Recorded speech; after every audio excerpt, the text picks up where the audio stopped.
Okay, I would like to open the meeting at 9:15 a.m. and thank you, councillors, for your attendance. Before we get on to the agenda, I'd just like to read some words about the passing of Des Warren.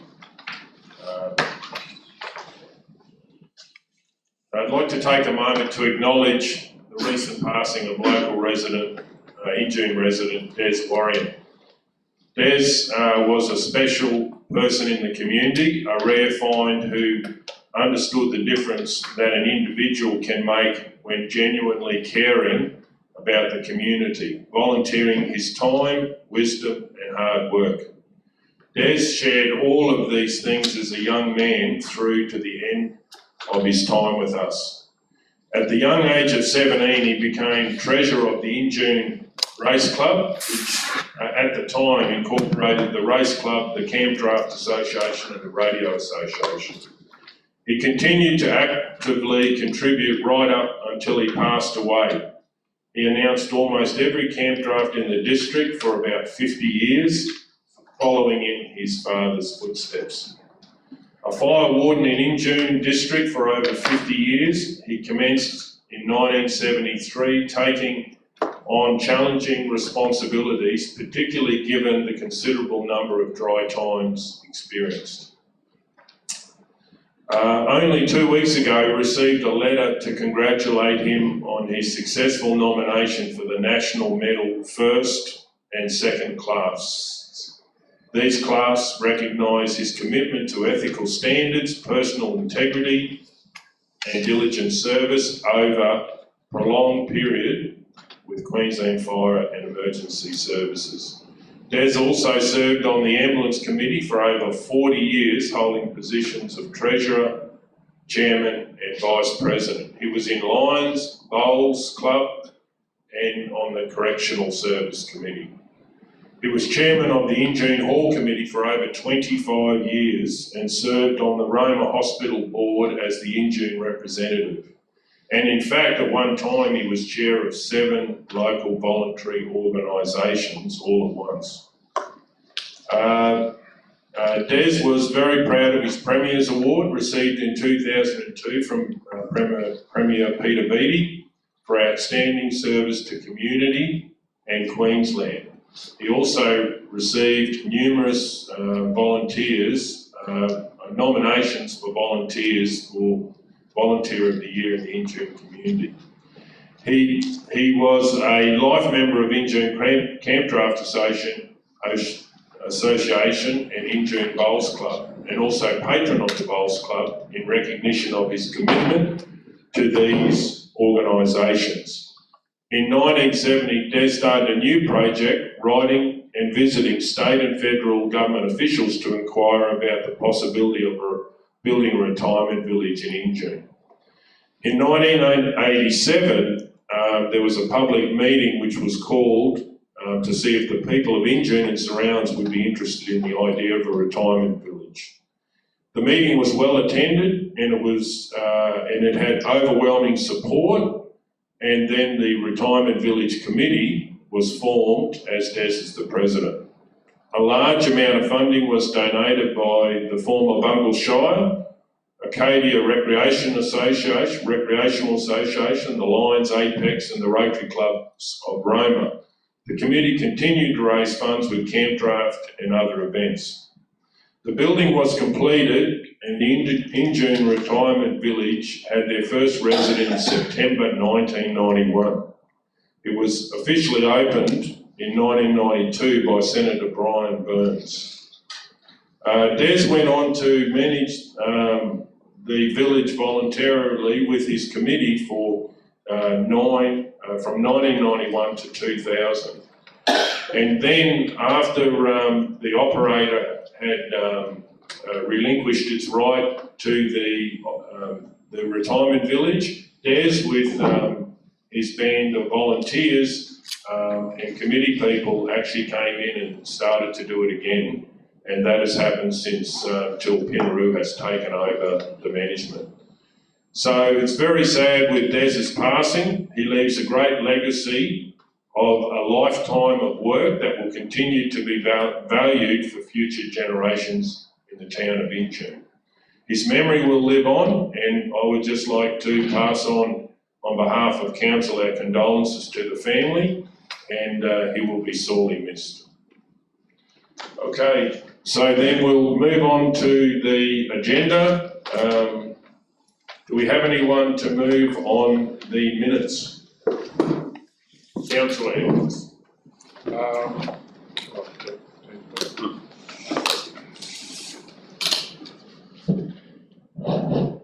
I'd like to move that the minutes of the ordinary meeting held on 25th of August 2021 be confirmed. Do we have a seconder? Councillor McMullen. And any opposition? Does anyone wish to speak? We're going to go to the vote. All those in favour? 9-0. Okay, do we have anyone that would like to speak to the minutes of the special, to move the minutes of the special meeting held 31st of August 2021?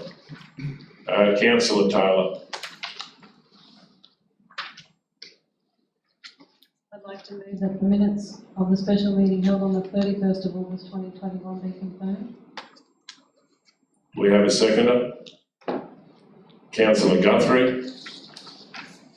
Does anyone wish to speak to those? Any opposition? We're going to go to the vote. All those in favour? All those against? 9-0. Okay, moving on. Do we have anyone to move on the minutes of the special meeting held on the 1st of September 2021? Councillor McMullen.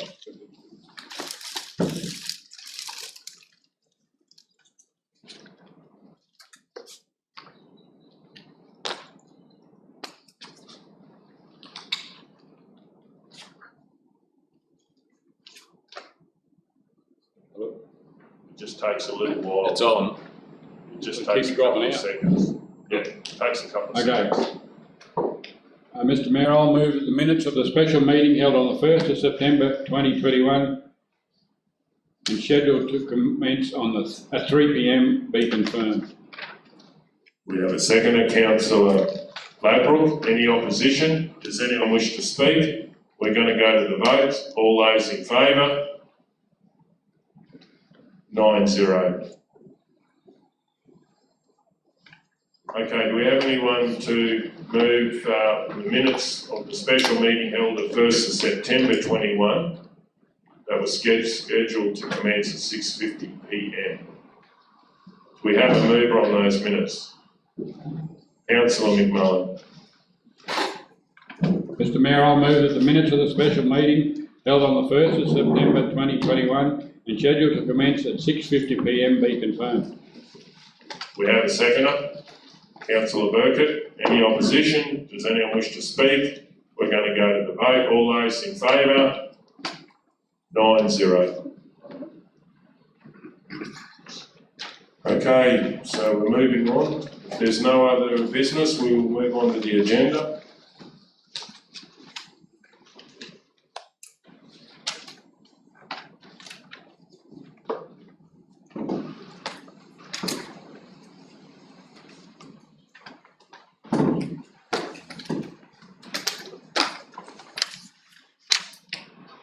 Okay, item 12.1, contract plumber for Injune 2021-22. Do we have any questions, councillors?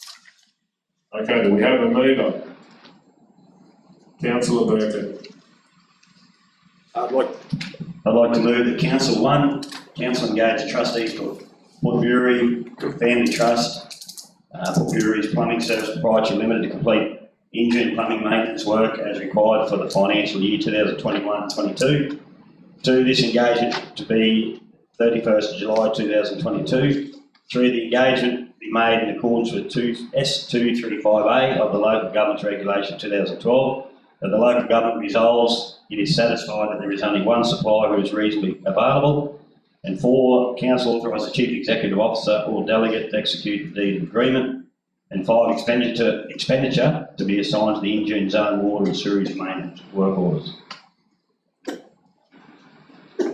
Okay, do we have a seconder? Councillor Guthrie. Any opposition? Does anyone wish to speak? We're going to go to the vote. All those in favour? 9-0.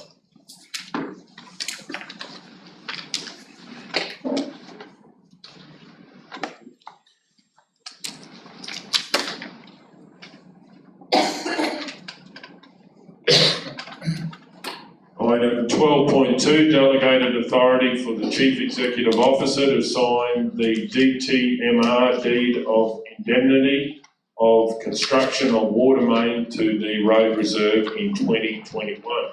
Do we have a mover? Councillor Hancock. I move that Council authorise the Chief Executive Officer or Delegate to sign the deed of indemnity to Department of Transport and Main Roads for the construction of the water mains in their road reserve in the 2021-22 financial year. Do we have a seconder? Councillor Taylor. Any opposition? Does anyone wish to speak to it? We're going to go to the vote. All those in favour? 9-0.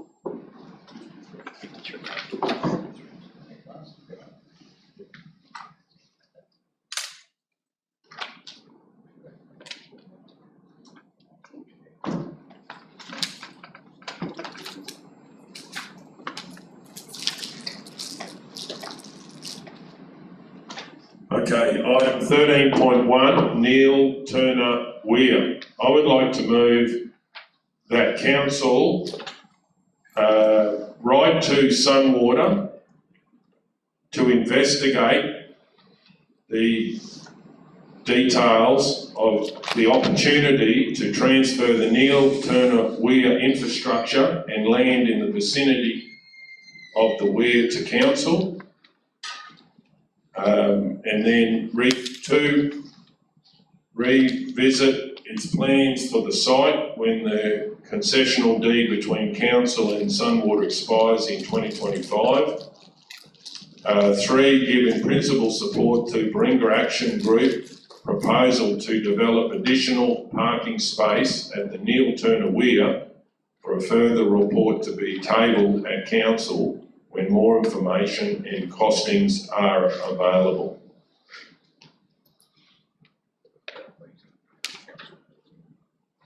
What number? Three. 3. Okay, council meeting. Tabled at a council meeting. So 1 is, right to Sunwater to investigate the details to the opportunity to transfer infrastructure and land in the vicinity of the. So that is about finding out what's involved and whether we could, council could look at taking over the management or the operation of it, and it's just finding out about it. Okay, do we have a seconder? Councillor Burkett, do we have a question? Councillor Hancock and then O'Neill. Yeah, Mr Mayor, I'm just a bit confused. The officer's recommendation was to decline Sunwater's offer to transfer, so I'm assuming that we've already had discussions and conversations with Sunwater about how we do transfer this, so I was wondering if the officer could let us know about that. Through you, Mr Mayor, there has been one initial discussion with Sunwater, and as a result of that discussion, Sunwater, it was suggested to them that they write to council, which is the letter that's been included as part of the agenda. The officer's recommendation is largely based on, I guess, that managing of Weir would have a fairly substantial element of risk associated with it, and it's probably a little bit outside council's usual area of expertise. So it's definitely something that we could do a lot more research on what is actually involved in owning and managing the Weir wall structure and that entails in terms of risk and also what operational activities council would have to undertake.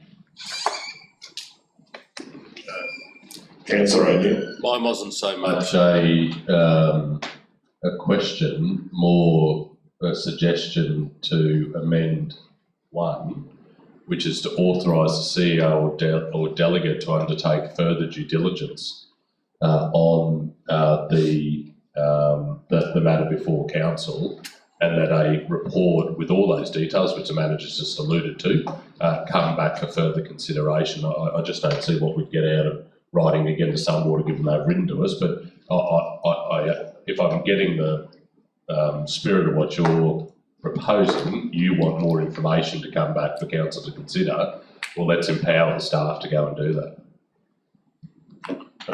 Yeah, I'm happy to include something in there as well, but I do want to, move the process forward and, for instance, see what is involved and obviously talk about those risks, but we'll talk about that in the debate. But I'll just say. Yeah. So, Mayor, my suggestion would be to amend it to authorise the CEO or delegate to undertake further due diligence on the opportunity to transfer the Neil Turner Weir infrastructure and land in the vicinity of the Weir to council. And that will be talking obviously to Sunwater to find out what's involved as well. Well, everyone. Yeah. It won't just be Sunwater. No, but they're the ones that are making the offer, so that's what it would be as well.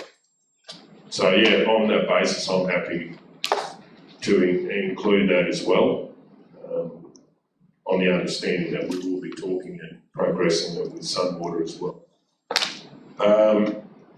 And is the seconder happy with that? Yep. Okay. Oh, no, just I think that clarifies the point. I was going to ask, was the council have a preference for which area, preference for, like obviously the park, the toilet block, the additional car parking, but was the Weir wall, so they wanted to take also. If that's been clarified there, we'll bring that back to council with the breakdown of what's on offer. Yeah. Councillor McMullen. Just through you, Mr Mayor, Manager Rob, the toilet block, that's not Sunwater though, is it? No, it's the park, sorry, it's the screen. So just so all councillors understand, this is about, if it is on offer, the whole facility, including the Weir. So basically council would have that facility. Okay. Mayor, if I can just expand just on one, can we specify in there that includes all the costings? Yep. Both to acquire and ongoing, and I think council needs the full picture of, the community certainly would need the full picture of what the dollar value is too. Sure. Okay, so we have a mover and a seconder happy with that. Now, does the mover wish to speak to the motion? I certainly do. I do believe that the way we're going to have economic development in our region, if council drives it, we know that the Weir at Mitchell, as far as tourism, is a huge driver, which also drives into the Mitchell community. I am aware of other assets where Sunwater have deemed them not to be really commercial assets in the big scheme of things, so they have actually looked at selling them to a group of landowners. And one of the things that happened before that, there was structural assessments, any defects were sorted out, and that was taken on. So there's obviously a lot in this, but this is an opportunity. We know that resources are going to get harder to find. We know that the Weir has a lot of sand and so forth, which will become more valuable as an asset. But I do believe to be able to unlock those opportunities, we will have to be a nimble organisation if council does decide to go down this path. And it's a jewel in the crown of the Mitchell area. and the Maranoa, and I believe if it is on offer and if it is at workable terms, then, and if that risk can be managed, just like all the other risks we have in council, I think this is an opportunity to really propel economic growth in the Maranoa. Does anyone wish to speak against the motion? I don't, I just like to speak. Please go ahead. I actually just have a question. Can I just ask? It takes a couple of seconds once you turn it on. I just want to ask, Madam Tanya, so how does Sun Water make their money out of the Weir now? Like, Through you, Mr Mayor, Sunwater they own the Weir wall, and then it's a certain distance back up the river, from what I understand, and also the banks on certain sides. I would think that Sunwater probably doesn't generate a lot of income from the Weir. There would be a very small amount, I imagine, through people who may have water extraction licences, but I would probably see that as being the only income that Sunwater could potentially so there make. is licences attached to the Weir? That's something that we can look at as part of this resolution, but I do believe that there's some that would be coming out of them, yeah. Yeah, there is, I think there is a couple that have water allocations. The big thing for me, and it's been a big issue for years, is the sand, and that is a potential profitable thing. If the worst thing is freight. There's a lot of people, Brisbane area, looking for sand, but it's the freight issue that's there. But also, if the sand is removed, or if there's a more proactive people looking at upgrading the Weir in any way, shape or form, there's going to be a lot of benefit for tourism and sport and recreation. So that's one plus, but until we find out what's all behind it and what's involved, it's a big decision then. So Sun Water don't take any sand out of it now? No, they've had contractors have done it, and I don't know whether what's the arrangement of those. They've tried. The council years ago had a dredge, but it was a bit Mickey Mouse. It wasn't big enough to take significant stuff out. I think people have looked at it thinking like a drag line, like a mining drag line to get it out, in quick time. But there is a lot of interest in it. My father was in quarries in Brisbane. He said they crying out for sand, but it's the freight that's the killer.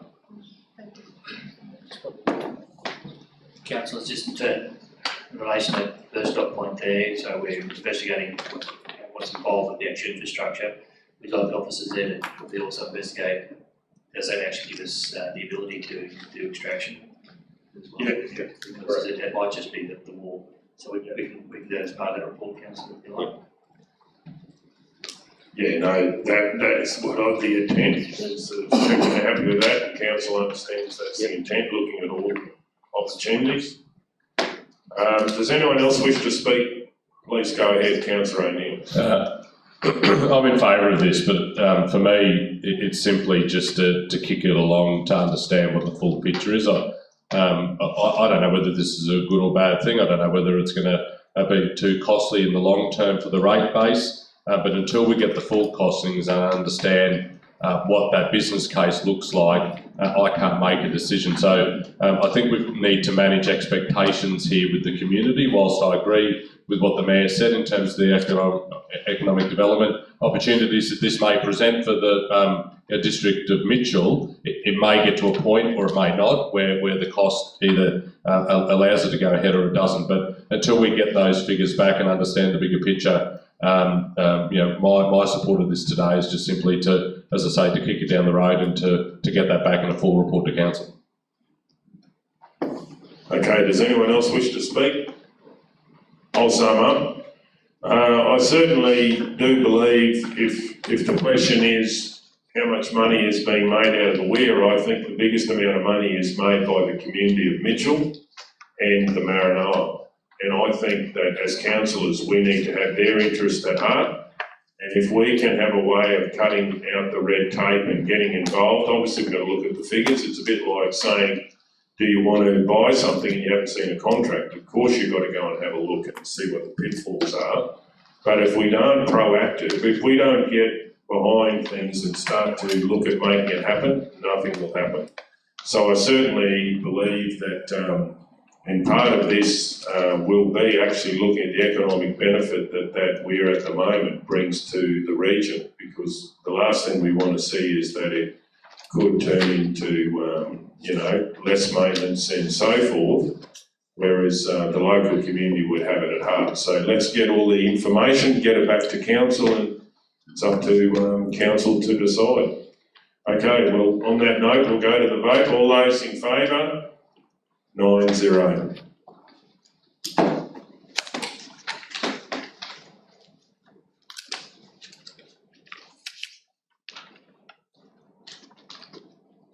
Okay, page 60, item 13.2, Racecourse North East Injune, land for sale. Do we have a mover? Councillor Guthrie. I'd like to move that Council 1 lists lots 8 to 11 and lots 13 to 29 on SP 297126 for sale by tender. 2, require all tenderers to outline their plans for the land.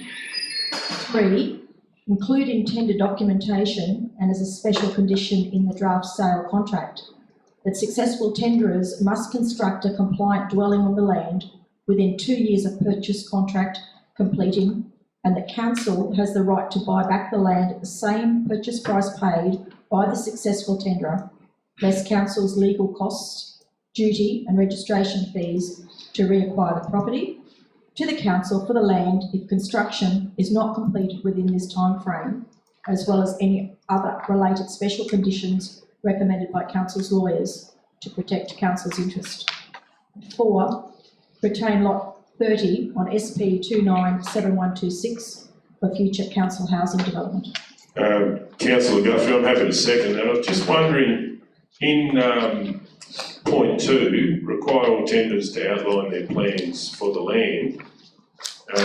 Would you consider having something in there about that they actually provide a DA or a building approval as part of, or agreeing to provide a building approval, because then we actually get to know what's being built on that land. So otherwise now, you don't have any way of actually seeing whether, it's a brand new estate and there could be something substandard built there, or it could be fantastic. So whether they're, and maybe that's a question Director Rob from building point of view. So Mr. Mayor, probably rather than a building approval, because it means it's got a, it would be maybe an application, but even that's probably, I understand council basically want to see what it is that's going to be built, so maybe it's required tenderers to outline their plans for the land, brackets including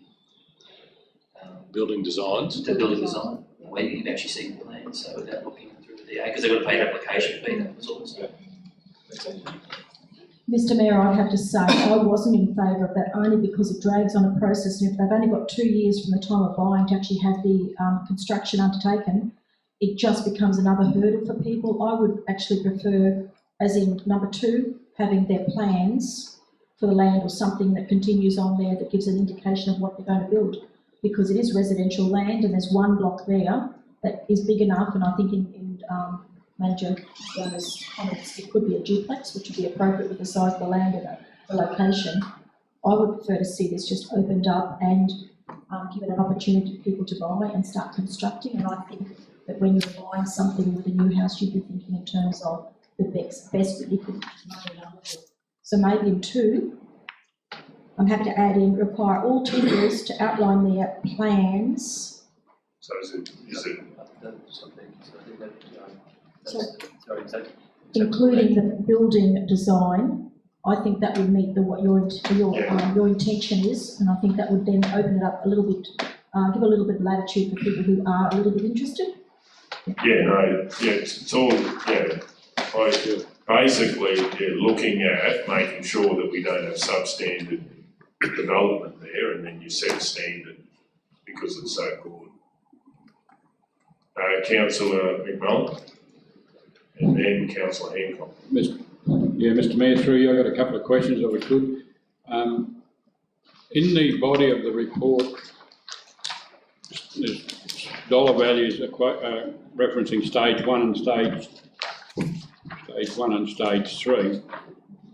When we look in the line, first line, lots 8 to 11 and lots 13 to 29, are they like one, is one stage 1 and the other stage 3, or, please?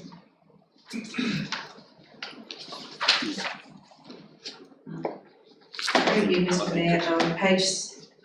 Section there that references, stage 1 to stage 3 there, the deferred infrastructure charges. So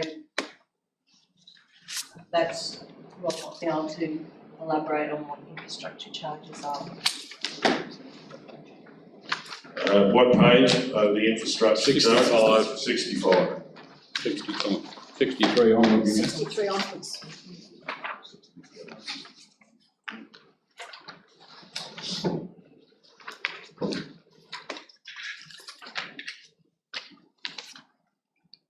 So with the infrastructure charges on that one, council, obviously the budget on that one's pretty tight, so we said that basically the infrastructure charges when you do a subdivision, you can pay your infrastructure charges up front when you do the plan and subdivision, but because of the council subdivision, council would sign off on the subdivision to create the lots, but defer the payments of the infrastructure charges till later, and they're going to be included in the actual the cost of the land. So I just wanted to understand the question there. Do you want to know those the actual valuation, include the actual cost of the infrastructure charges? Yeah, that's correct, Manager Ross. I just have to double check that, councillor. No, that's not a problem. Another thing I noted I'm asking in dot point 3, it says tenderers must construct a compliant dwelling on the land within 2 years. So that obviously prevents anyone from bringing a second-hand transportable, or whatever you like to call it. Yeah, I think that part probably covered by number 1, because council did express their concerns that they were going to end up with a lot of those Plumber style or those shipping container style ones, and that's not the look they were going for. So I think that's probably covered by number 1. Number 2, where you're looking at the plans. Point 3, we've talked about constructing compliant dwelling. That was more around, we've had a lot of issues there where we've had buildings built that probably don't meet our soil type. We've seen floor waste traps pop out of the ground and things like that, pop out of the floor. So it's more about that, making sure they're actually built for our conditions. But yeah, the point you raised, yeah, I think that's covered by point 2. Council did sort of raise concerns. They didn't want to see those shipping container style ones brought in there because that wasn't the look that they were going for. Thanks, Rob. Councillor Hickman. Yeah, I'm just wondering about including the building design. We're not asking people to outlay a lot of money to go and design a building, a house, before they even know that they have been successful in being able to purchase the land. That doesn't make sense to me. I would want to make sure that I've actually got the land first, and then I would go to and spend money to design the house that I was putting on the land. So the only way I'd be in favour of that is if it would be a basic outline of what they have in their mind, but not an official documentation. I don't think it's fair to ask community to outlay money on building designs when they're not sure that they have the land to put the house on. Councillor Guthrie. I moved this. I'm happy to put down anticipated building design or concept building design, so it's giving you like just an indication of the standard and the how. Because, sorry, building concept. Building concept. Maybe we have concept of building design.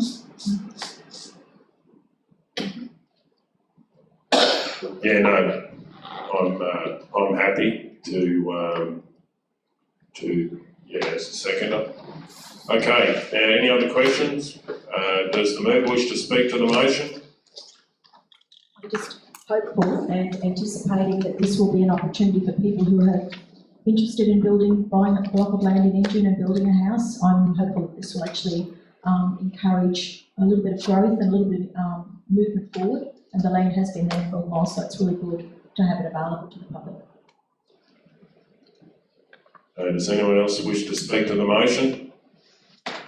I'll speak. I too would like to see some houses built on there, but I'm really concerned that we make sure that we don't get substandard dwellings that, as far as council's conditions, will fit council's conditions, but really will deter from premium housing, which the feedback is needed, more of it in Injune. And I would really like to see that we have that level of housing that, some of the government departments are actually asking for. So I would really hope that we don't get that eager that we want to do this, then it ends up that we get substandard housing in a very expensive housing development that could be really building long-term attraction for Injune. Does anyone else wish to speak? Councillor O'Neill.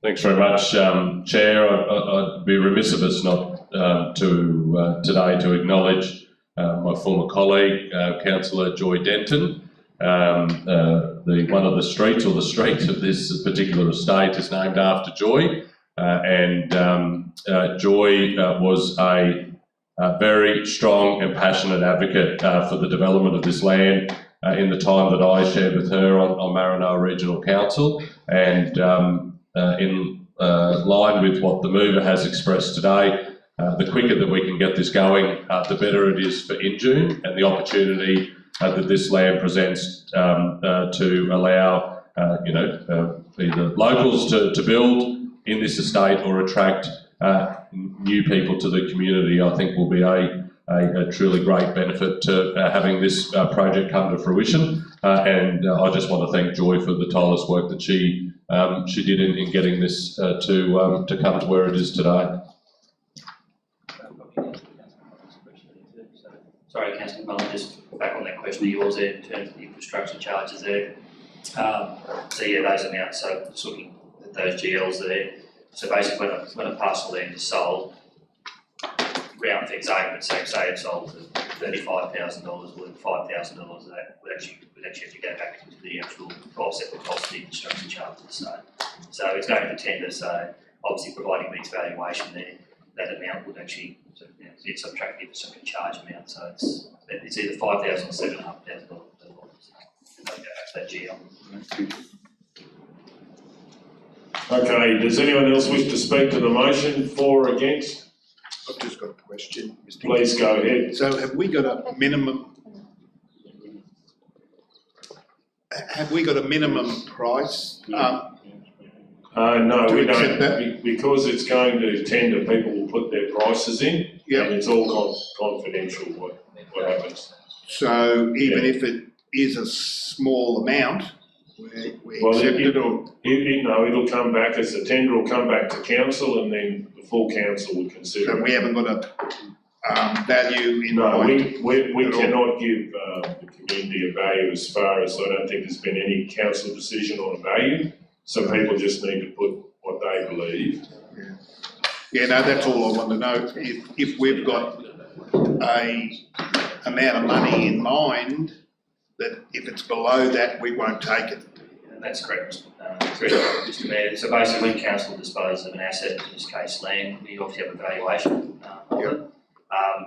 We actually basically get option to look at a tender to give everybody the opportunity. So people put their tender in it. We obviously know what the valuation of it is. When we do the report up, we outline to the council what the valuation of the land is, and obviously what a tender to proceed has been. So with the decision made, what it's actually worth, whether the tender actually is meets valuation. Yeah. But the valuation's not open to the public, is it? No. So it's confidential. But hopefully we do get some great interest from locals and build some great houses. Okay, now, does anyone else wish to speak for or against the motion? Does the mover wish to sum up?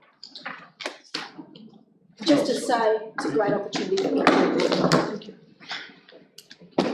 Okay, well then, we'll go to the vote. All those in favour?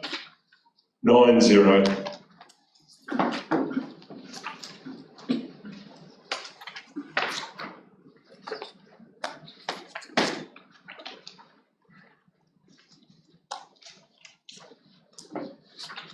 Item 13.3, lease, lot 2 on SP 309872, Roma.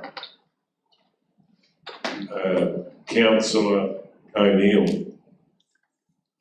I'll move that council approve the exception under section 2361C 4 of the Local Government Regulation 2012 Queensland LGR and entered into a lease with Brett and Nadia Zollner for the use of lot 2 on SP 309872 for grazing purposes, subject to the following special terms and conditions, in addition to council standard leasing terms and conditions. 1. Brett and Nadia Zollner being the owners of neighbouring property lot 1 on SP 309872. 2. The term of the lease shall be for a period of 5 years with one option of an additional 5-year term. The lease fee shall be $150 per month inclusive of all costs, including any applicable land, rates and charges.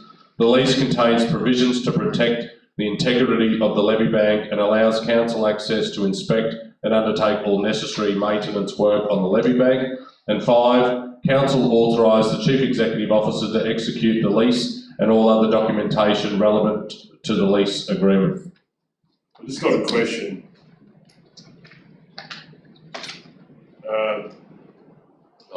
Just, sorry Mayor, work on the levy, point 4, it stops at levy, not bank. So remove the word bank. References to bank. Oh, remove the word bank. Right, okay. I've just got a question. If council in the future needs to strengthen the levy or get some soil out of there's a borrow pit there or whatever, will this lease have the ability to work with the person leasing it to actually have that happening? Because obviously we have residents, that are concerned about the levy. Can we use the land and obviously work out something, or does that mean it's locked in, we can't touch the land for 5 years, probably more to Deputy CEO?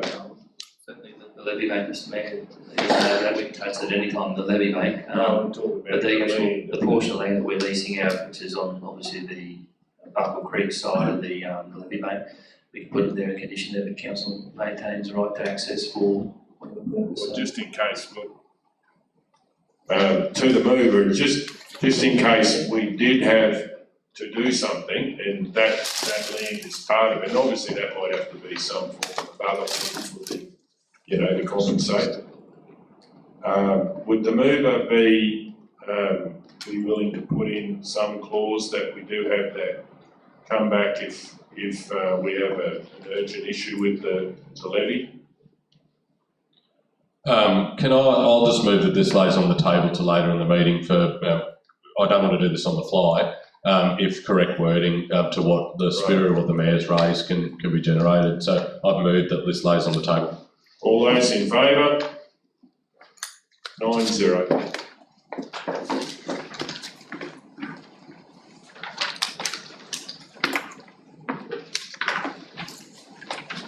Item 13.4, Roma Swimming Club request for assistance. I've got a question on this. When the swimming club are looking after it, would they not have enough people that they could look after the pool, or do we still have a situation that we have to put lifeguards when they're a swim club, operating the pool for their own closed event? Through you, Mr Mayor, the council operates the pool under Royal Lifesaving Guidelines, and there's a requirement there to have lifeguards on duty. The swimming club, if they've got appropriately qualified lifeguards, they can do their own lifeguarding. But in this instance, they've actually requested that council help out by sponsoring the event by paying the lifeguard fees for the pool manager to have lifeguards there. But if they had sufficient lifeguards, which would be 2 at all times, if they had sufficient, they could provide that lifeguard service. Councillor O'Neill. I've got a question to a similar vein. I mean, this is the first time that I can recall whether it's the swimming club requesting or any of the schools requesting, because we shut the pool at different times for sports, swimming carnivals, that it's been requested to pay for lifeguards. I just wouldn't mind understanding what the changes are now in place for this request to have come to council. Through you, Mr Mayor, the reason this request has come in, usually in the past when the pools, when there's an event on outside of standard opening hours, the pool manager would be charging a higher fee for the swimming club or the school, whoever, to use the pool outside of normal hours. So as part of that higher fee, she would be being compensated for the extra costs of having staff on duty. What's being asked now is for assistance with paying the pool manager to have lifeguards rostered on for the time that's outside the normal pool opening hours. So any use of the pool within the normal standard hours where the pool manager would have to have staff on anyway, it's fine, the pool manager's going to cover that time, but it's for that time outside of the standard hours where the pool manager's having to roster staff on and pay on a vacancy. And Mayor, just a follow-up question then. So historically, the swimming club would have had to have paid a fee to the manager of the pool, and that would have covered the lifeguards for that period. Yes, that's correct. And the entry. So now that council has resolved that they can't charge a fee, the clubs come back to council asking for us to fund the lifeguard. Through you, Mr Mayor, so they could pay a lifeguard fee direct to the pool manager, and the pool manager had been in the last council resolution dealing with Roma pool fees, had been asked to put some fees forward that'll come to a future council meeting. Those fees will be going to the next meeting, but as part of that, the swimming clubs asked, instead of them paying the pool manager those lifeguard fees for a time, that they've actually asked that council support their event by council paying the lifeguard fees. Okay, thank you. I just noted in the report, that last year that they paid them and caused some financial difficulty or impost. So my question is, does the swimming club know if they've got qualified lifeguards that they wouldn't need to pay? Through you, Mr Mayor, yes, I've met with the swimming club along with council's coordinator for buildings and structures maintenance, and we've had that conversation with them and indicated that it might be a good opportunity for them to train up so they can, volunteers can save that money. Councillor Taylor? I've just got a question about the accommodation.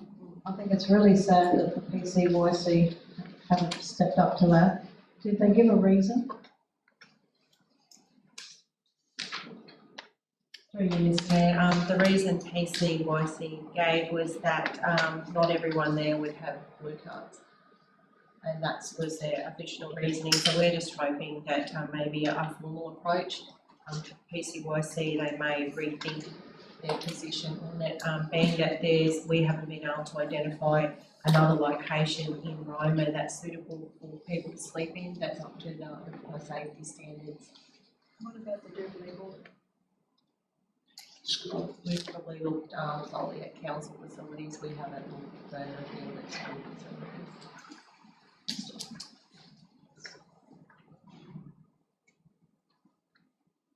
Madam Detainer, if the blue card is the only stumbling block, there's no reason why those who don't hold blue cards couldn't put an application in, and that would be undertaken reasonably quickly.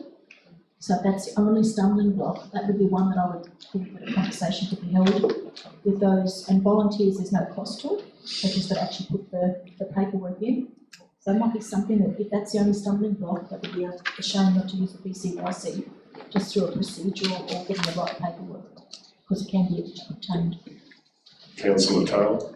Just on that thing, well, they have 10 officials and 25 children. Wouldn't those 10 officials have to have blue cards if they're dealing with children? And won't they be sleeping with the children? if they're parents, I don't think you need a blue card if it's your children and parents. So if they've got 25 kids and I 10 might be wrong about that, 10 but that's what I people, understand. like, I just don't see why, like, I just think it's, yeah. But the other thing is with the Jubilee Hall, like, that's a community hall that's supposed to be there, the community built it, it's supposed to be there for community use. And I know now it's basically been taken over by the education department of the TAFE, but that's not right either, is it? I remember raising money for the Jubilee Hall. Yeah, that's right.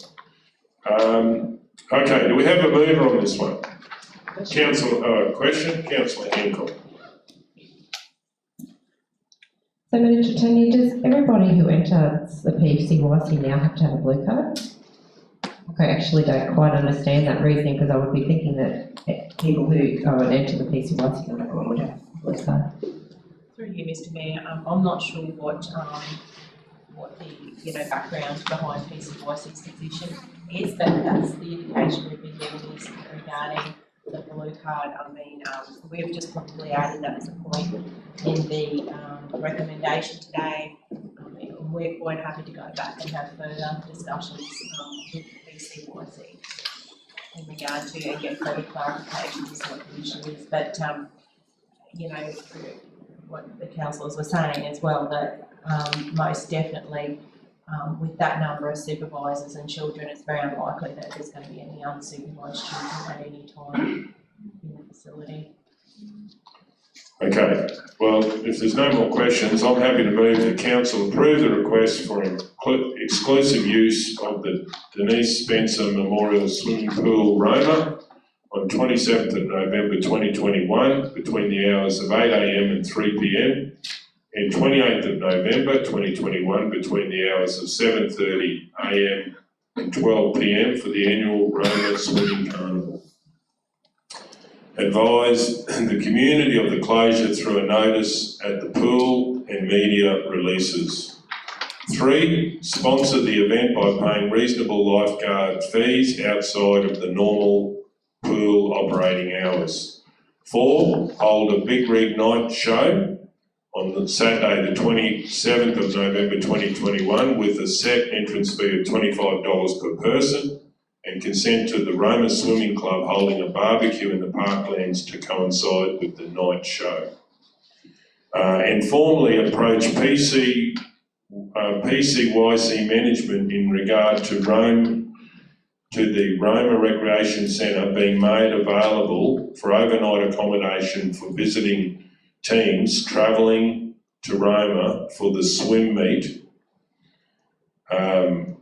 and ask that the original decision be reconsidered specifically as the activity benefits youth, the community, sport and recreation. Also, to offer that council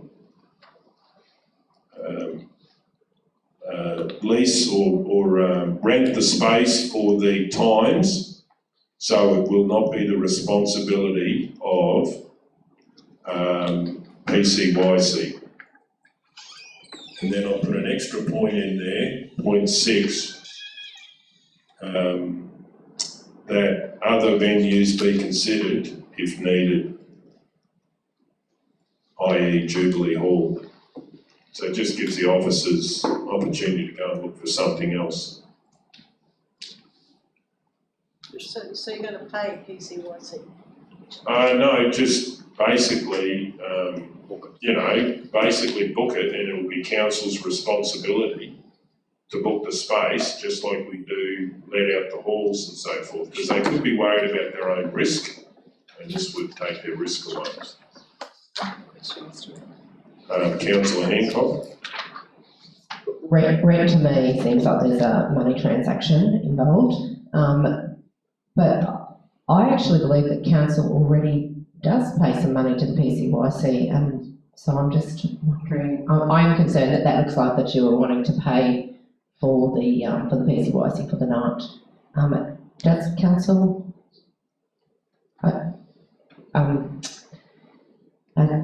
Officer Fiona's here, Coordinator Fiona's here too, I guess, if she could add something to that.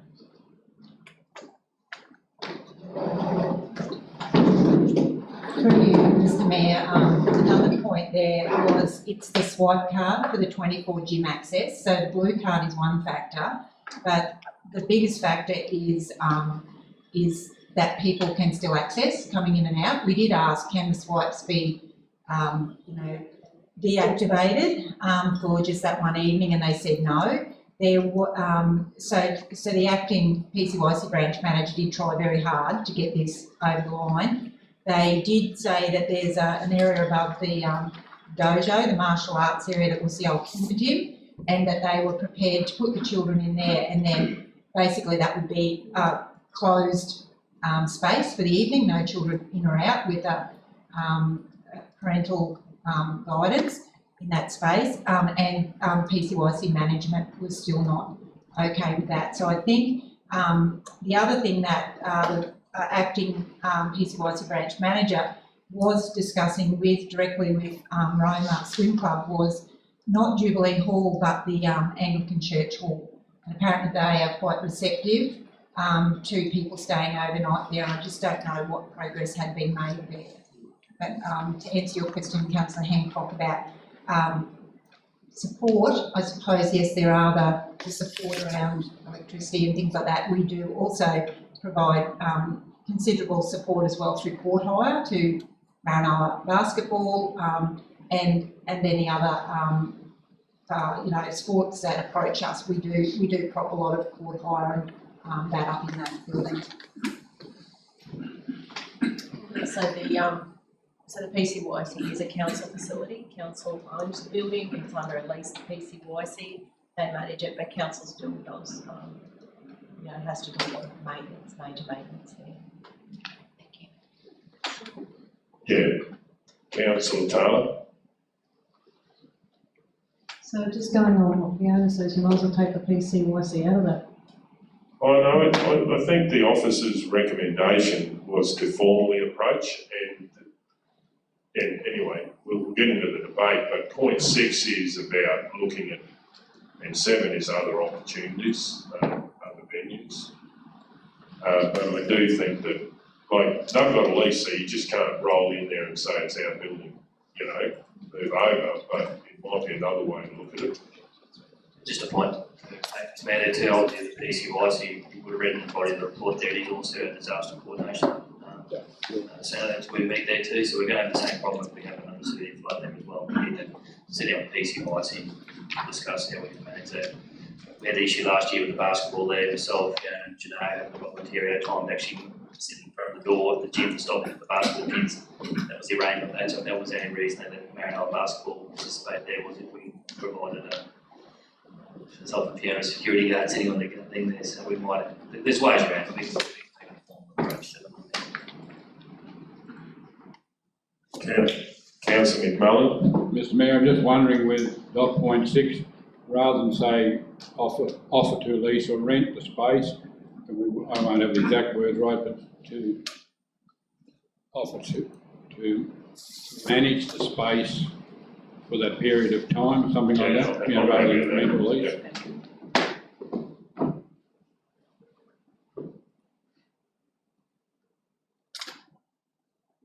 Yeah, I'm happy with that. Okay, so we have a mover. Do we have a seconder? Councillor McMullen. Any opposition? Does anyone wish to speak to it? We're going to go to the vote. All those in favour? 9-0.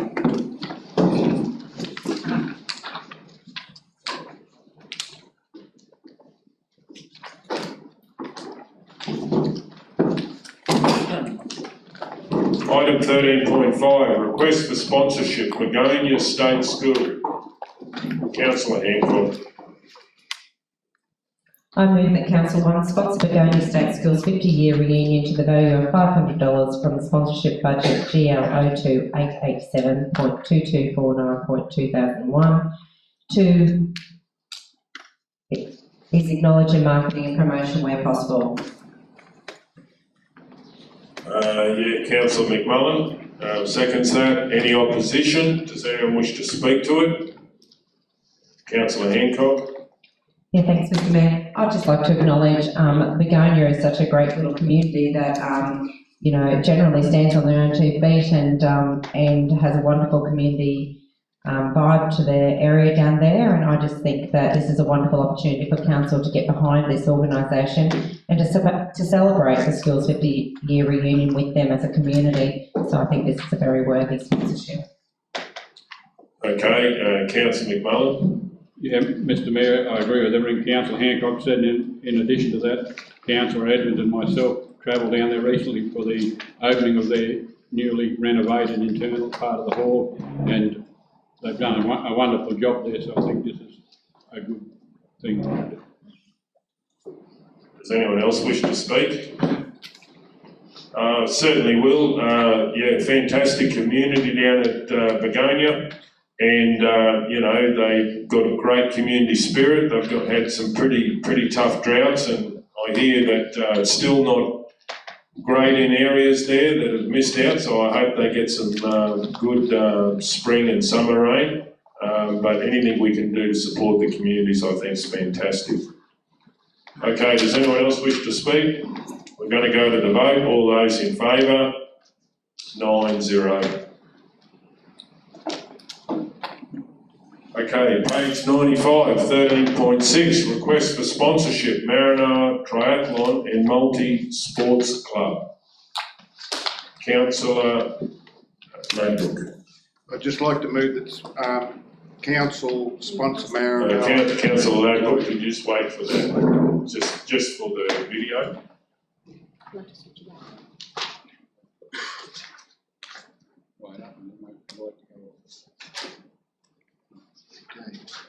I'd like to move that council sponsor Maranoa Triathlon and Multi-Purpose Club's double tri event as a gold sponsor to the value of $500, and to allocate $500 from General Ledger to 887224 2001 sponsorship budget. Do we have a seconder? Councillor Edwards. Any opposition? Does anyone wish to speak? We're going to go to the vote. Point 3, Councillor Ladbrook, did you want to read that one out? Or did you want that in the motion? No, that'll be good.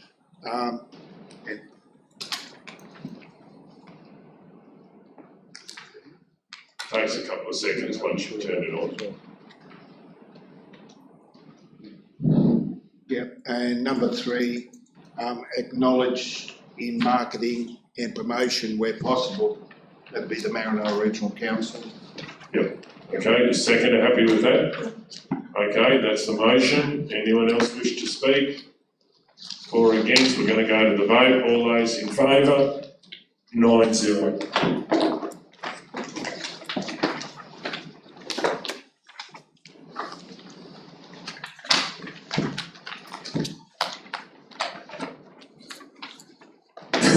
Item 16.1, Roma Skate Park Maintenance and Small Capital Upgrades. I'd like to move that a report be prepared for an upcoming meeting with maintenance costs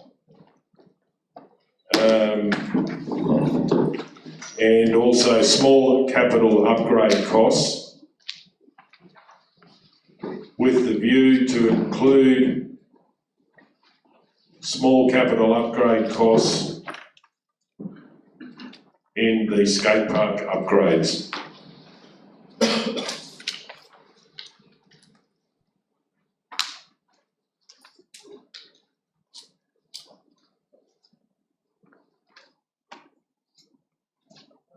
Deputy Director, you understand that with what's added, do you have any comments or anything? Yeah. Thanks, Mr. Mayor. Just, I understand what's being moved here, and that I just wanted to sort of mention there is some budget already in 2021-22 for the skate park upgrade, and part of that was $60,000 was identified for some high risk safety concerned as part of that stage one work, so I just didn't know whether there's, rather than a report come back, it's there, like, it's there ready to go. I've just sent Kel, I can't give us, that's all right. I'll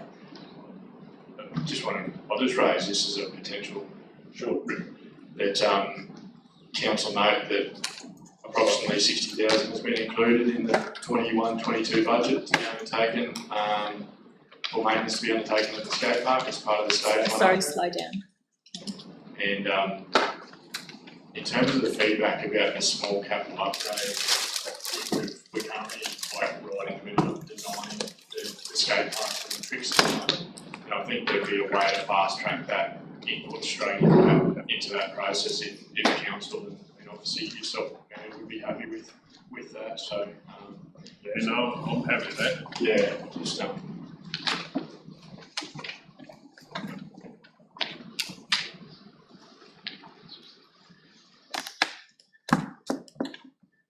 just think that will speed that rather than a report come back, if that's okay.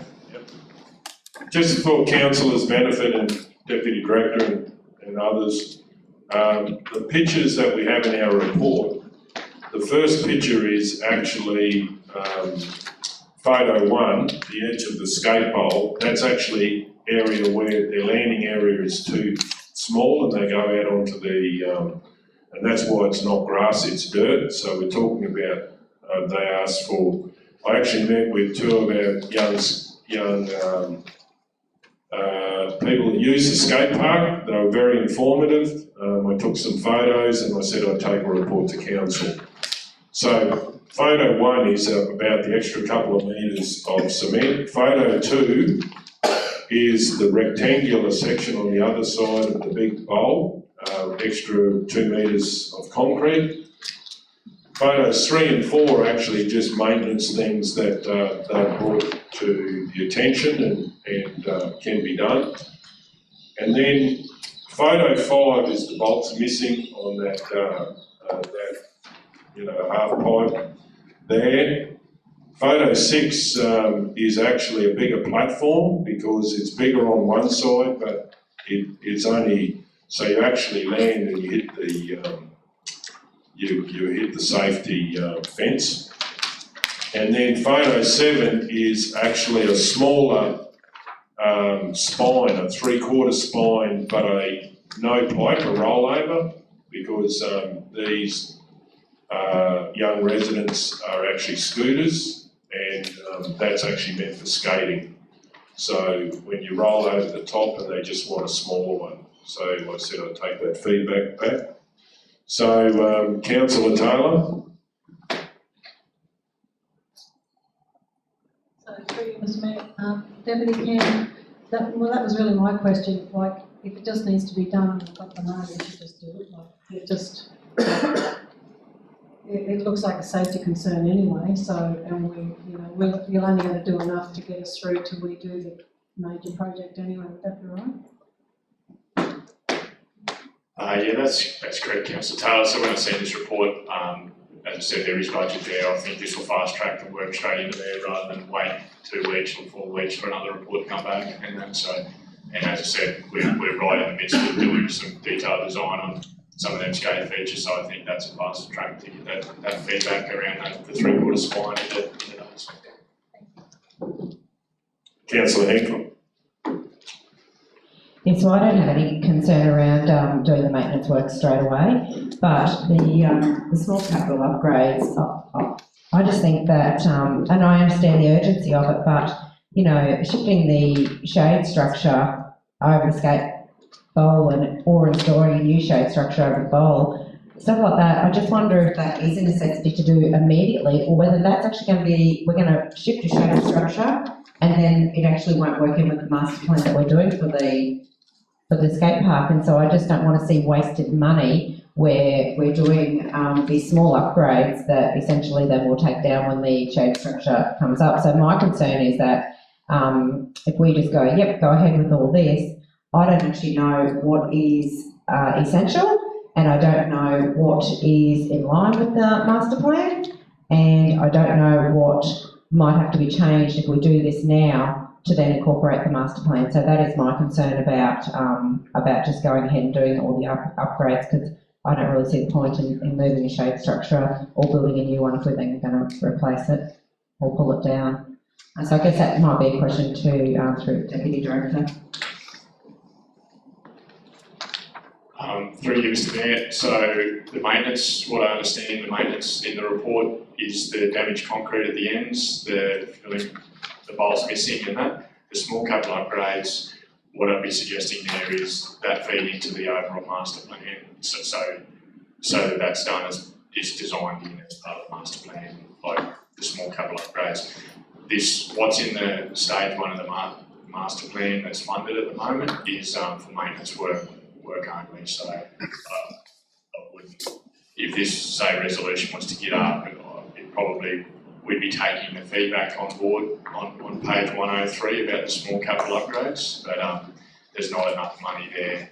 The 60 would do the maintenance around the extension of the concrete, fixing up the pipe ankles and that sort of stuff, because that was identified earlier in the piece by the consultant working with us that they are genuine safety issues from a skate park perspective, and hence why they recommended stage one include like a bit of a short-term treatment before the major upgrade is considered there. So they just felt that it wasn't suitable to leave some of these as they are until council decides to do a major upgrade. So does that help? Yeah, so just to be clear, we're doing all the maintenance and then we're taking a small capital upgrades on notice to go into the master plan.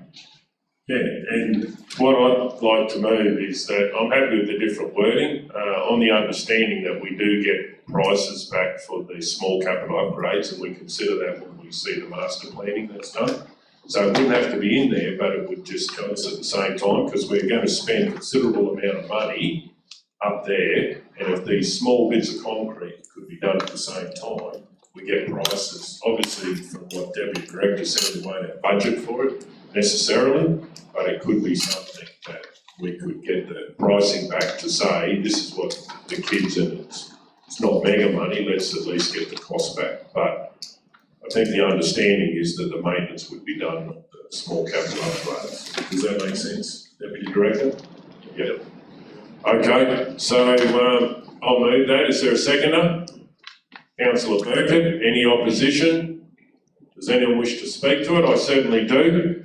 I'd like to thank the young gentleman that asked to meet up there, and they're very diligent going through and explaining. For instance, they said one of the, they actually said the Wallumbilla Skate Park has got an excellent piece of that should be copied for one of the things I've asked for, so it's very handy to get actually on the ground helpful information. They want to make the park better.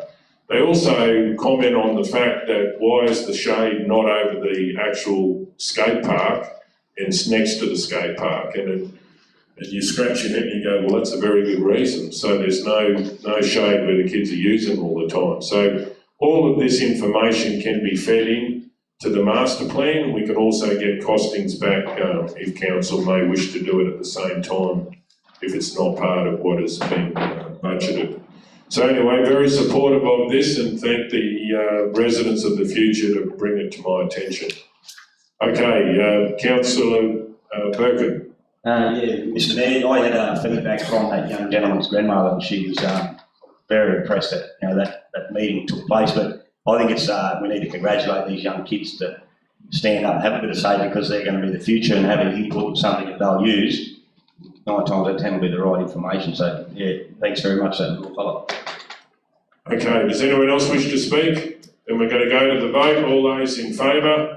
9-0.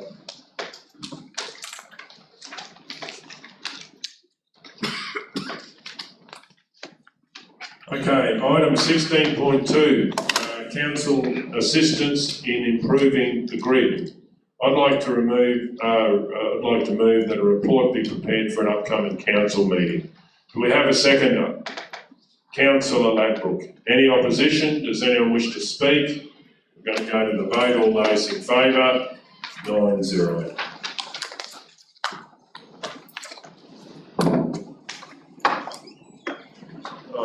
That's perfect, 10:30 on the dot. Well, there's one more. Okay. Not perfect then. Item 16.3, engagement of contractor for local buy panel.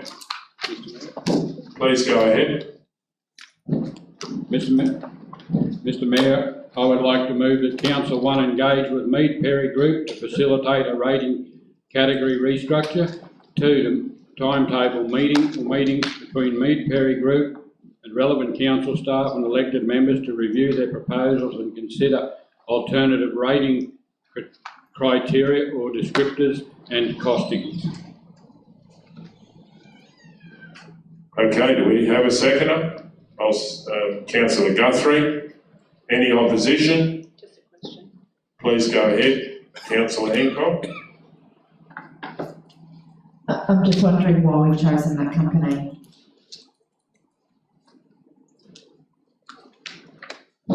I am led to believe that nearby councils are using this company on their Toowoomba base, which is not probably a little bit better costing, I would assume. Okay, any other questions? Councillor Taylor? Through you, Mr Mayor, if I could just ask Director Sharon, what's your opinion on this? Through you, Mr Mayor. A couple of years ago, Council actually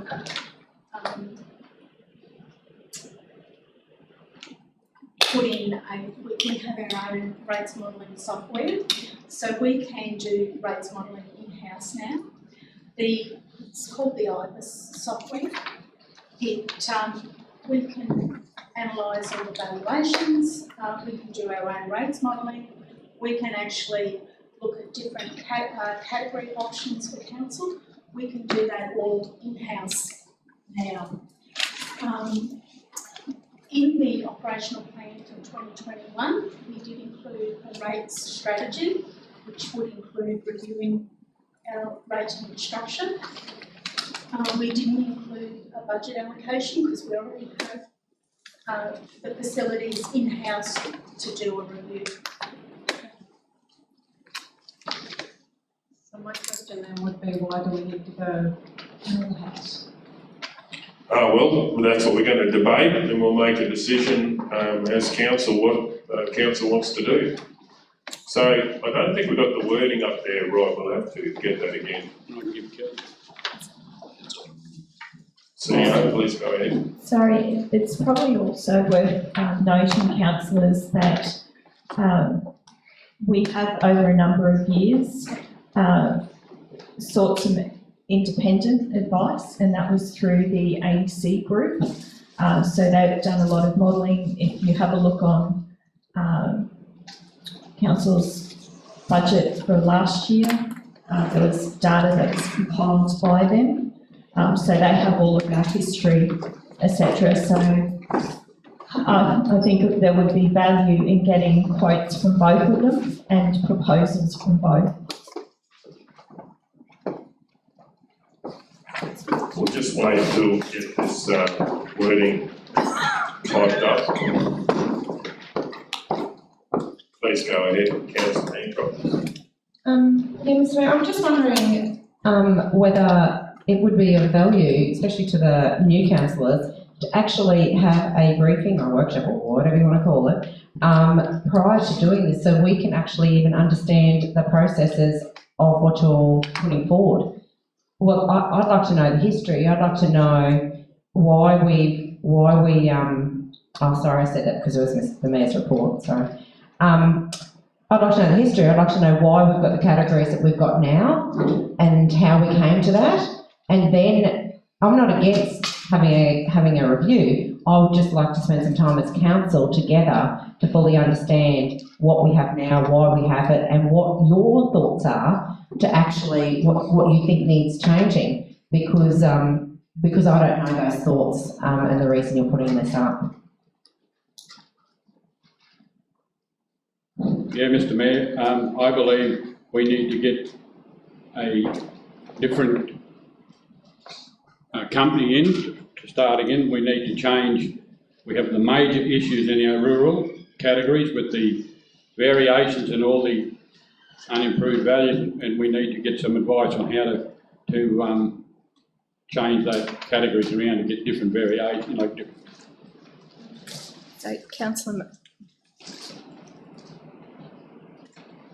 Councillor Mullen, given that we have an independent company that has several years of history with us, and if council articulates what it's wanting to achieve, what is the harm in getting an additional proposal? My question would be, should we're going to spend money, should we be spending it with two companies? No, I'm Sorry, my question was, what's the harm in getting two proposals, as in what price they would offer to do the work? I think it's very important that council articulates what it wants to achieve out of the concept, and you've started to do that by, you want different rating categories for rural, but there are multiple companies who could do that, is my comment. And given one company already has all of the history associated with us, I would recommend that you get multiple proposals and can consider those. I'm not saying multiple companies do the work, just a quotation for both companies, if that's council's appetite to go elsewhere. Mr. Mayor, I'm happy to let the motion go as it is. Okay, now can we all read that? Would you mind reading that again? The council. Just so everyone can see it. The council, 1, engage with Mead Perry Group to facilitate a rating category restructure. 2, timetable meetings between Mead Perry Group and relevant council staff and elected members to review their proposals and consider alternative rating criteria or descriptors and costing. And, Councillor Guthrie. I'm just happy to add to the conversation here by saying the reason why I seconded it, we've now done 2 budgets and we have laboured under the current categories that exist, and I won't just focus on rural land over 80 hectares, but when you consider the number of landholders in the Maranoa region, it's like comparing apples and oranges. It would be very, very helpful, I'm sure, to go forward with rating and being able to make really valid decisions, to have very clear and definitive rating categories. And as I said, it's not just landholders, rural landholders. Well, Councillor Guthrie, would you want to just leave that till we have the debate? Okay, so does the mover wish to speak to the motion?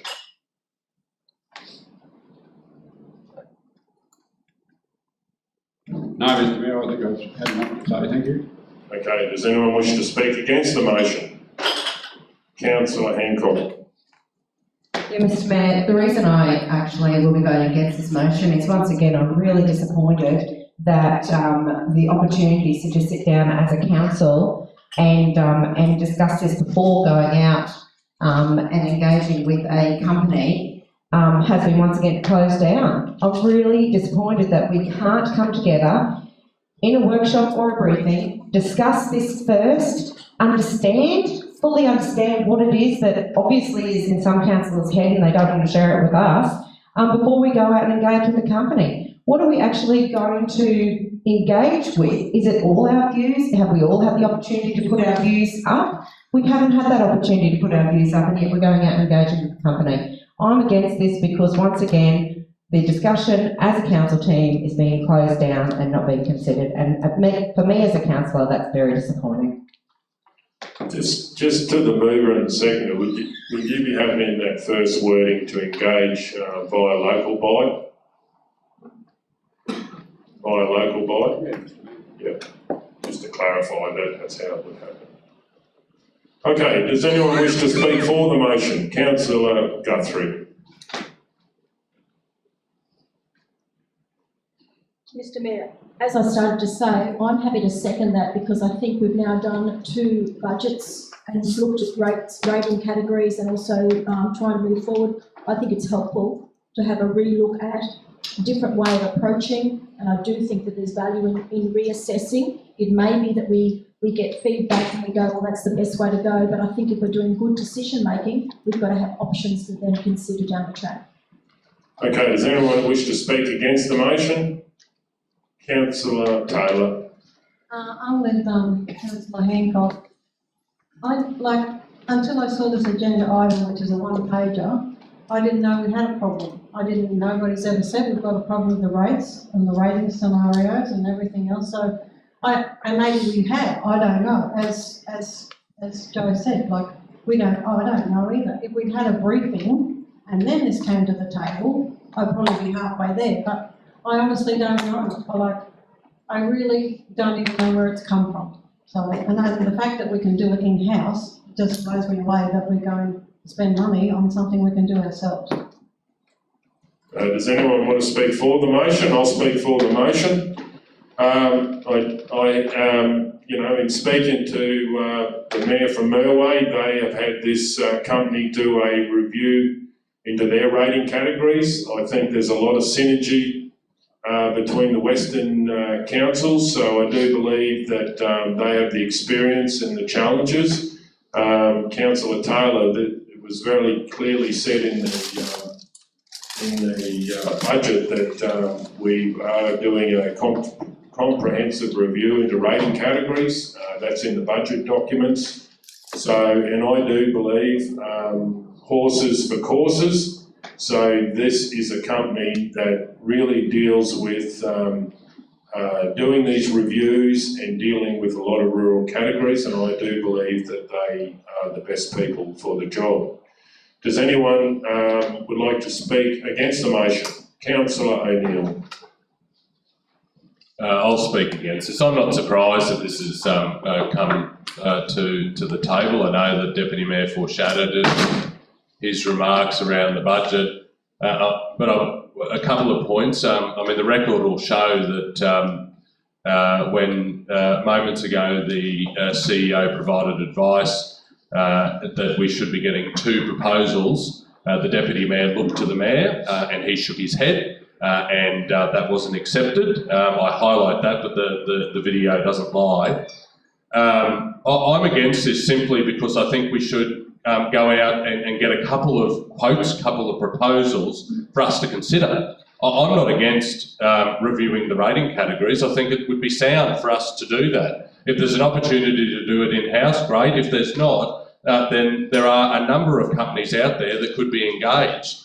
I think this is poor decision-making to simply highlight one particular company that I've never heard of, which is fine. Obviously, the Mayor and the Deputy Mayor have spoken to other councillors. You've highlighted the Mayor for Merway, Zorro. They've obviously engaged me, Perry Group, and that's fine. But it is not good due diligence to simply make a decision based on a name before us. I accept the Deputy Mayor in point 2 has that costings will come back, but compared to what? We're just going to get the costings from that one group. Why don't we go out and get costings and proposals from other organisations that provide a similar professional undertaking, which is assessing a review of the rating categories, and we compare to know that we're making the right decision with other people's money. Ratepayers' money is other people's money, and we should be doing a proper level of due diligence. We should be making sound decisions that are around proper governance principles, and simply making a decision today based on what's before us is against that. And so I'll reiterate, I support doing a review of rating categories, but if we're going to engage an external firm, isn't it proper to have at least 2 proposals? So that we have something to compare. Okay, does anyone wish to speak for the motion? Does the Mayor wish to sum up? No, Mr Mayor, I was just going to say to Councillor O'Neill did allude to a couple of things. Councillor Hancock, I clearly put in there that we would be meeting with council, the council staff and elected members to discuss it. So that's what I said, and I think the Mayor pointed out to Councillor Taylor that we did discuss this, and we're also advised that during the discussions of how, how, in particular the rural rating, how the unimproved values are gone in all directions, some up, some down, and to make it so we need to change the structure. Okay, well then we'll go to the vote. All those in favour? All those against? 6-3 vote call for division. Okay, now we can look at morning tea, so we'll just adjourn and be back after morning tea. Okay, if everyone's ready, we'll keep going. Moving on to the late open agenda, L1, delegation to the Chief Executive Officer, request for reduced trading terms. I've got a question on this one. Do you have the ability, if we change it, do you have the ability to go down to 7 days if you need to with this delegation? You do? Yeah. You can approve a framework if you like to say 740, but yes. Right, yeah. Sorry, Mr. Mayor, could I add a comment here though? Is please be appreciative of the fact that it's not just signing a cheque. There is an approval route that needs to go through the process. So it's not just one person authorising something. There's an approval. We're dealing with public money, and there needs to be a time frame.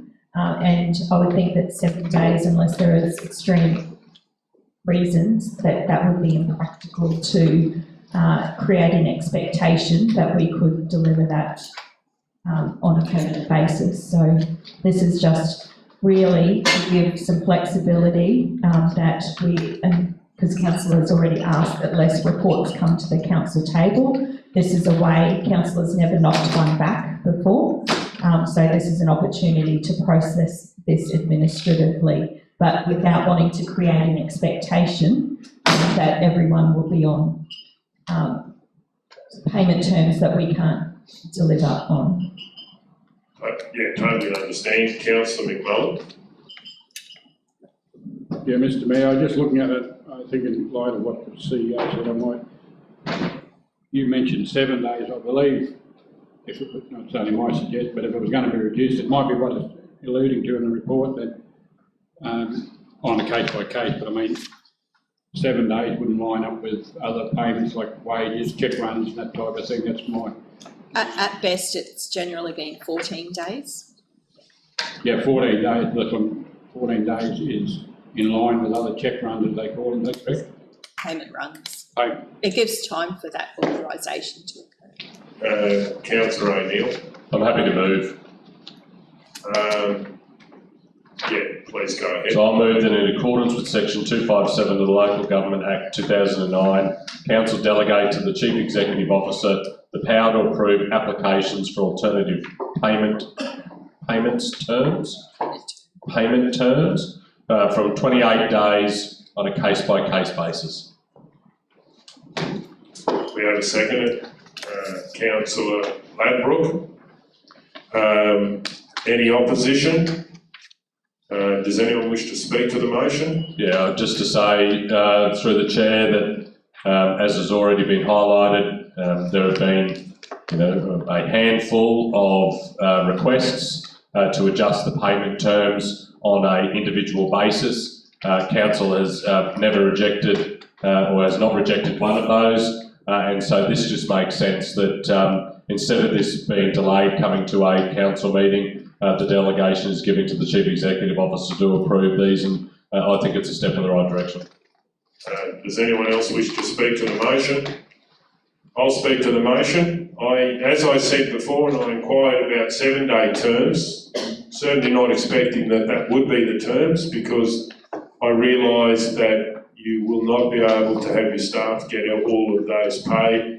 And as the CEO said, there's sometimes approvals that are a part of that. But I do believe that we should be reflective of our micro businesses and allow payment terms that would consider council a good customer. If we don't do that, we could miss out on only the big end of town be able to handle our trading terms. I was speaking to one operator, and they were saying that they have to carry a major component of their costs, which they're not given any longer terms. So I do believe it's a mixed bag, and we've seen many of these that have come back and we changed the trading terms and sort of nearly reduced them in half. But I do think we need to be flexible, because more than ever we need the micro businesses working with council for council to be cost effective in the future, and we need to be a good customer, and we need to be able to give them trading terms that consider them to be a good customer. But I do realise that we can't do that all the time, and it would have to be on a case-by-case basis. Does anyone else wish to speak? Does the mayor wish to sum up? Thanks, Chair. Each, as I said before, each request that's come before council to reduce the terms to 14 days has been approved. This simply takes it off our agendas and gives the authority and the delegation to an officer level to be able to exercise an ability to make that decision much quicker than it would be coming to a council meeting on a fortnightly or monthly basis. So I wholeheartedly support the resolution. Okay, does anyone else? Well, that's the summing up. So we're going to the vote. All those in favour? 9-0.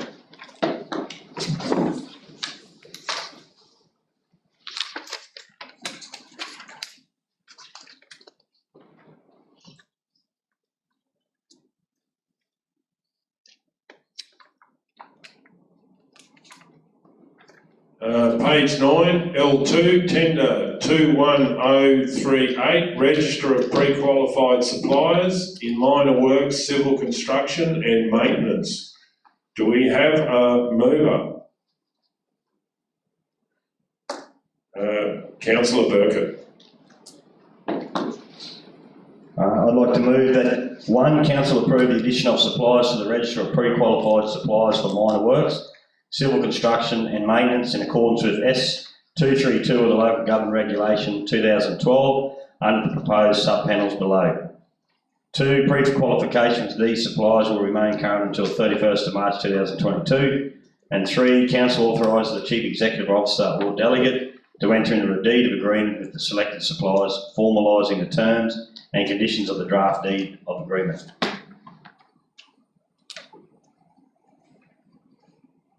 Okay, do we have a seconder? We make comment that about the on the screen. Please go ahead.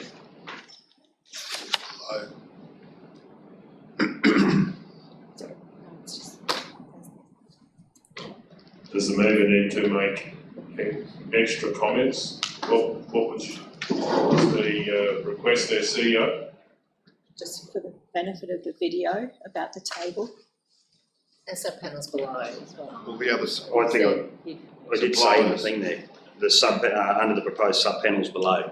Yeah, just on it's showing on the screen as well when you're moving. So, and below and shown on the screen. No, that's for the purpose of people on video. Which is confused. What else am I going to say? I think you've said it. Yeah. I think I've said it. No one wants to hear more from me. Okay, we have a second. Councillor Edwards. Any opposition? Does anyone wish to speak? We're going to go to the vote. All those in favour? 9-0. L3, Neighbourhood Centre Maranoa Gaming Community Incorporated Agreement.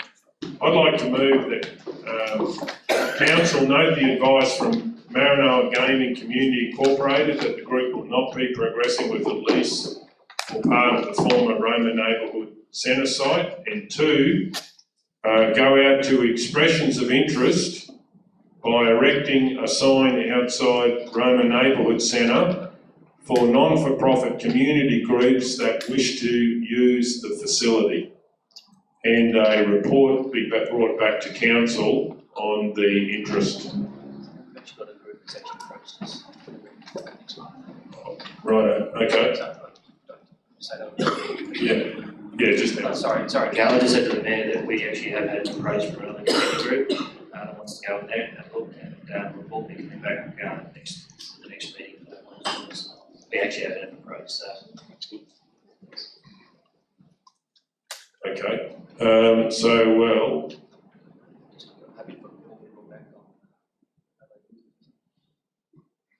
yeah, I would like to actually see that we go out to the community. How much of the area were they looking at? Tanya, correct me if I'm wrong, but it's the same. They realise that part of the building is probably suitable for their needs, so. We would, Mr Mayor, we would probably, in bringing the report back to a future meeting, probably part of our recommendation would be anyway for expressions of interest to see if there's other community organisations, so that could probably be addressed very importantly today.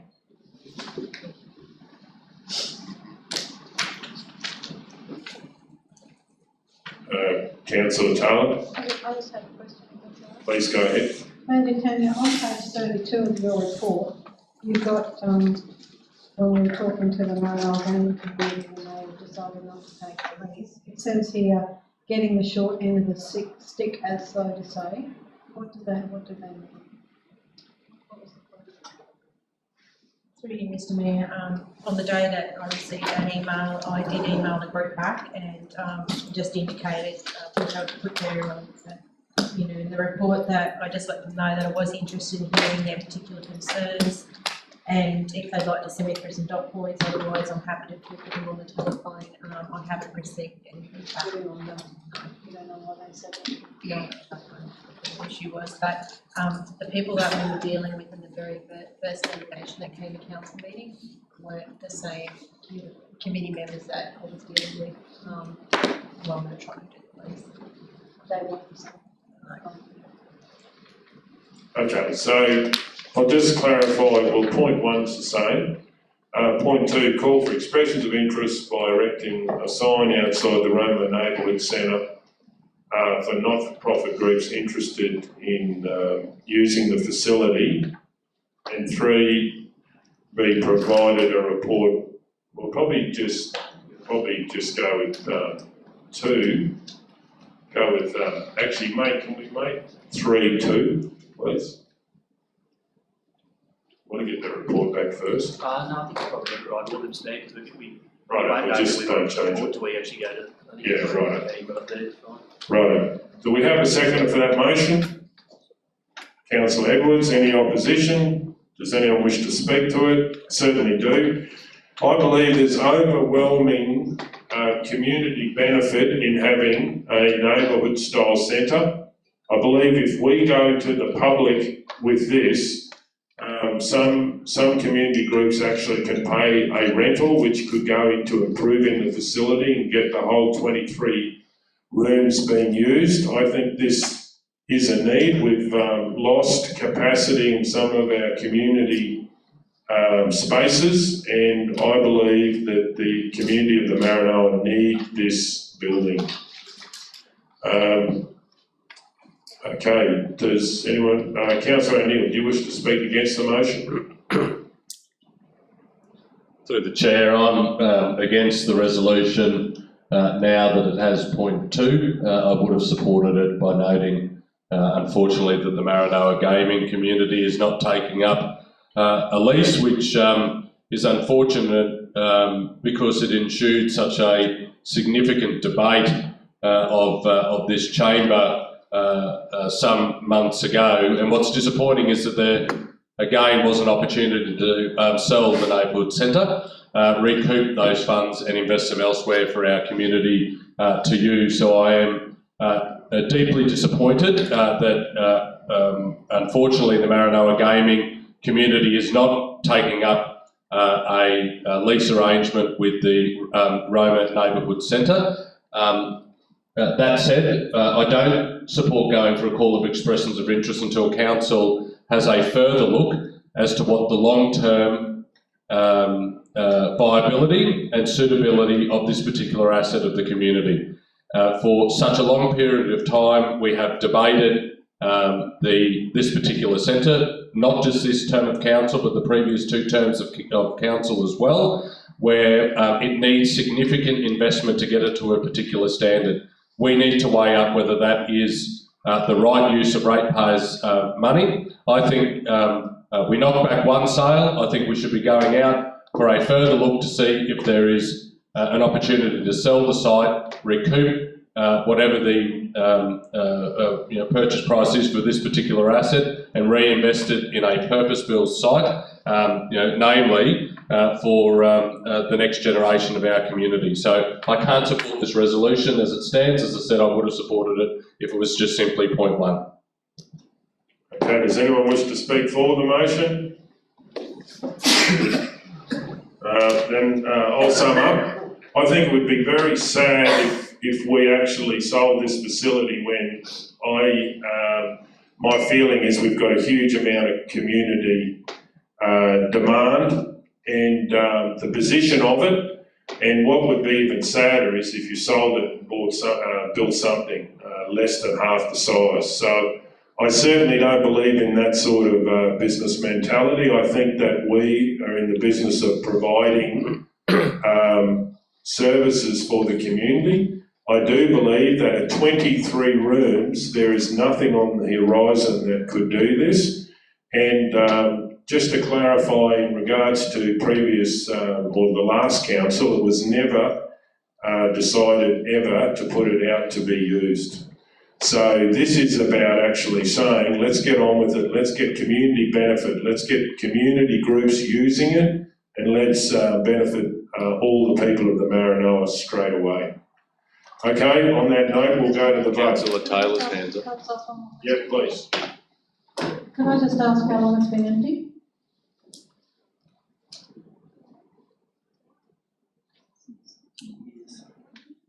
Are we looking 2 years, 3 years? No, Lots 2 of terms. So I would say 2 terms. There hasn't been a big demand for it up till now. No, well, that's actually not an honest question, because it was never available to be leased. So the council of the last council decided that it was not available to be leased. So they wanted it. Yeah, so no, I think they weren't interested in leasing it. I think they were interested in selling it, but not leasing it. So it's not fair to say that no one wanted to use it, it just wasn't available for that purpose. Okay, does anyone else have any questions? We're going to go to the vote. All those in favour? All those against? 6-3 if I can call for a division.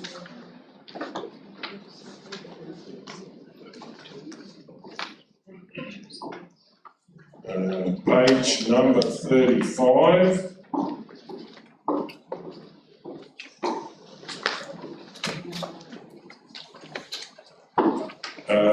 Councillor Edwards. L4, agreement to lease lot 14 on lot 14 at Roma Airport to Roma Aero Club. I'd like to declare a conflict of interest in item L4. Description agreement to lease lot 14 at Roma Airport to Roma Aero Club. Declaring councillor as Councillor Mark Edwards, person with the interest related party, close associate, other relationship is myself. I'm an ordinary member of the Roma Aero Club Inc.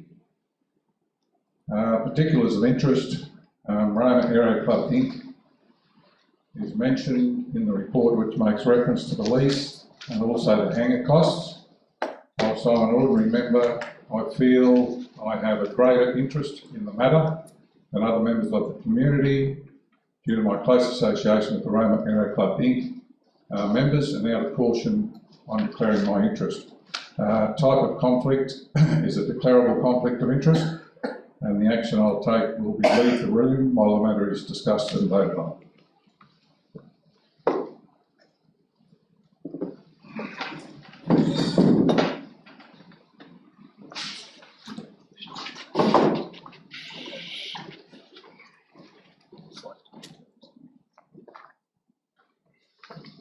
Councillor Edwards has left the room. Just hand over to the Deputy CEO. Mr Mayor, just a quick recommendation there. We've got 3 points there. I was going to suggest there that dot point 2 regarding the design and construct of the earthworks, drainage and chip seal. Just that talking about the costings we've got in the body of the report were probably from the previous manager, so they're probably at least 6 to 8 months old, those costings. So if council is comfortable with it, I was going to suggest that obviously point 1 and then point 3 becomes point 2. So if the council is comfortable with the lease and authorising the CEO to sign it, the third, number 2 becoming point 3, and just the actual report be prepared on the final design and costings on the construction of earthworks, drainage and chip seal. And I was going to bring that back to the next meeting, just that way at least I can actually give you a budget allocation there too. We can look at the airport budget, give you a work order number, so we can bring that back to the next meeting, but happy to progress with the lease. Just conscious that those prices are probably 6 or 8 months ago because I've been, so. Yeah, does everyone understand that? Yeah. I've just got one question. Do we have the ability, probably wouldn't need to, but do we have the ability, if we do need to have a major shift out there, that this is, that, you know, like you have shopping centres where they'll say, we'll put you somewhere else, if there's a major design rather than, you know, you've got no ability? Yeah, that's got to talk about the master plan, whether we update the master plan. Yes, in 2013 there was a council approved master plan, and that flagged the sort of development area of hangar sites and as well as some industrial sites as well. And of course the plan attached to this characterised that. We updated this recently to reflect the demand. The Aero Club are keen, not-for-profit, and happy to plough their funds back into the hangar costs. They're also applying for community grants at the moment, but they're keen to, of course, attract more general aviation users to the airport. The airport needs more hangar sites to do so. So that's why this, and of course Lifelight in that plan, the yellow site, they are keen to build on that site. So, you know, and your question was about more retail. I know, what I'm saying is, in the future, if council did need to change, not now, obviously we wouldn't be doing it. Sometimes they have where you can actually work with the leasee and say, we might have to shift you for a bigger benefit and we'll compensate you to do that. And they have it in leases where, Yes. you know, one of those where there's a clause in there to say, yes, we're happy now, but if we do need a major change, then we would put you somewhere else so you would have the same level of service. So they'd have some.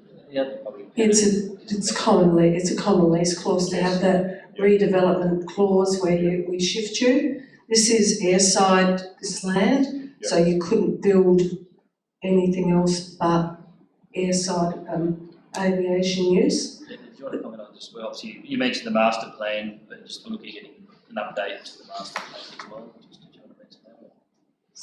Just the master plan. The master plan of 2013. Yeah. So this was an update to the master plan to reflect the demand. So that clause will be in there, will it? That governs. Yes, yes. It's I believe it's in all our leases. Yeah, good. Documents include that for sure. Yeah, no, that's what I'm interested in, just to not hamper any unexpected things in the future. Yeah, relocation clause Yes, at no cost to council. Yeah. Okay, thank you. Any questions, councillors? Do we have a mover? Councillor O'Neill.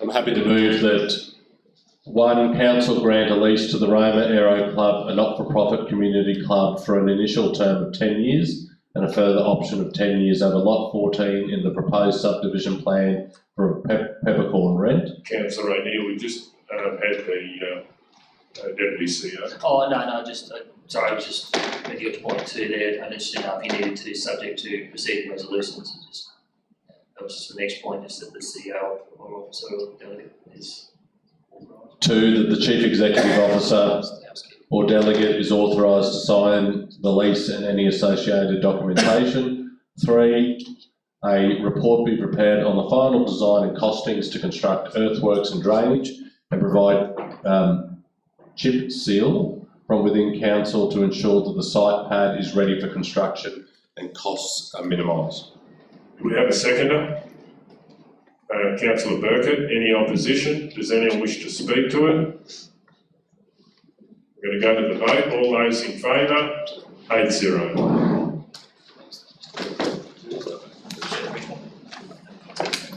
Yeah.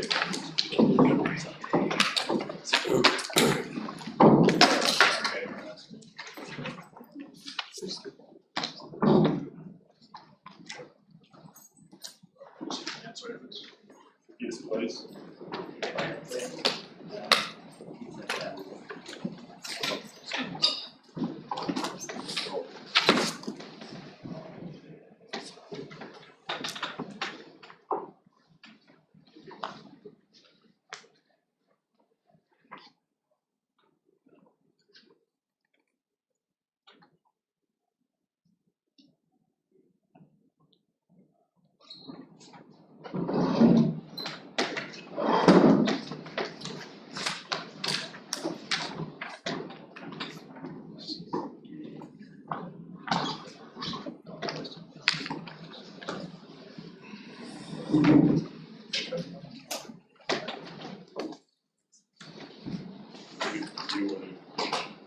Okay, L5 Maranoa Pathways Expo 2022. Councillor O'Neill, Manager Ed just had a comment.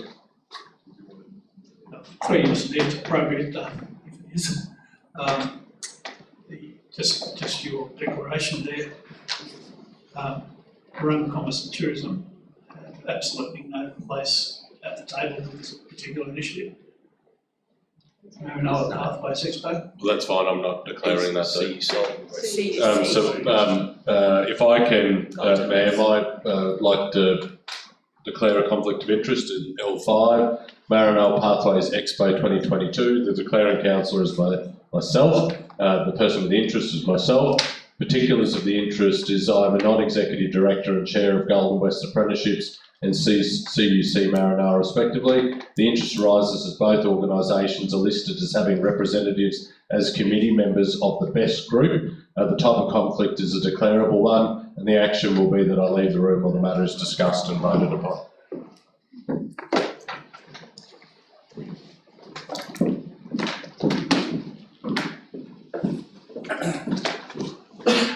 Councillor O'Neill has left the room. L5 Maranoa Pathways Expo 2022. I've got a question. We had a fairly successful expo this year that was held. I'm just wondering, is this having any effect on that, or is this something different to the people that ran the one that happened this year, earlier this year? Yeah, thanks for your question, Mr. Mayor. It's a good question too. In the past, there's been one event a year, which has been the Maranoa Employment Expo. I think the last one we supported was 2014.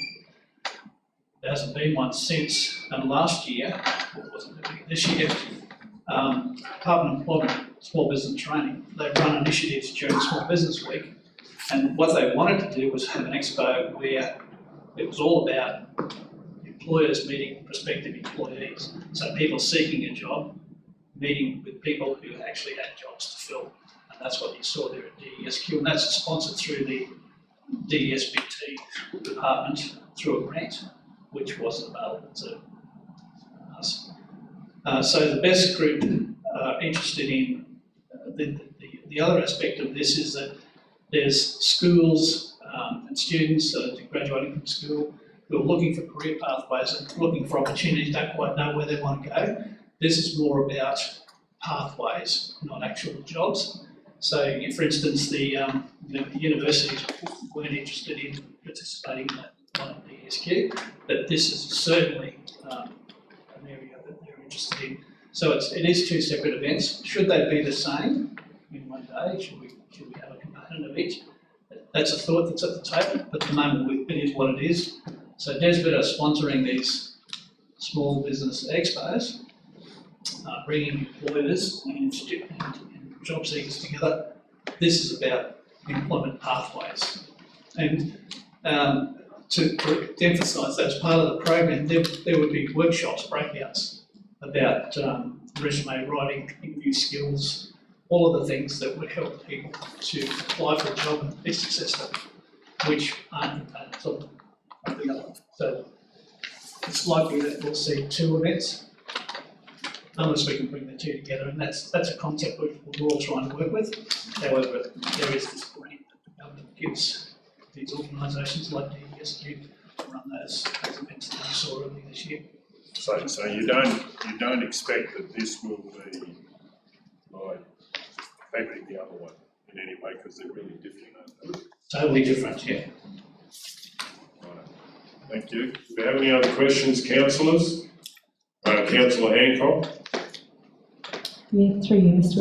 Mayor. Just wanting to double check, who does if we go ahead with the sponsorship, who does the actual money go to? Because I just see that the BEST group is made up of government departments, private employers and community organisations. Is BEST group an entity on their own with a bank account? Like, is that who the money is going to, or who actually gets the money if we agree with the sponsorship? Good question, Councillor Hancock. There is no auspicing body at the moment at this time. In the past, it's been a community group that's taken the money and facilitated the accounts and liquidators and things. At this time, that hasn't been decided. There are a couple of organisations who are trying to talk that through. So at this point in time, there is no auspicing body. Council were asked to do it. We can't legally facilitate that through our systems, but we're strongly supporting it in other ways. But no, we're still trying to find a group that will do it. It looks likely that'll come off very shortly, but at this time, no, there isn't one. So therefore, if we decide to go through the sponsorship today, I'm assuming that before we give out any money, obviously there'll be due diligence and governance and make sure that it goes to that community group and it be acquitted. And I guess sponsorships are acquitted anyway, so. Yeah, so I've just got one question. So without, if you're not comfortable naming the names, but who's really driving this? Is it the school sector? Or is it, universities, or who's sort of making this happen, or are we driving it? Or? So, through you, Mr. Mayor, at the table is the local manager for the Department of Employment, Small Business and Training, who's fair to say is probably the pivotal point person. TAFE, Queensland TAFE, regional manager, is at the table. Country University Centre manager, Maranoa's at the table, an active participant. I think they're kind of facilitating minutes and all of the meetings and things like that.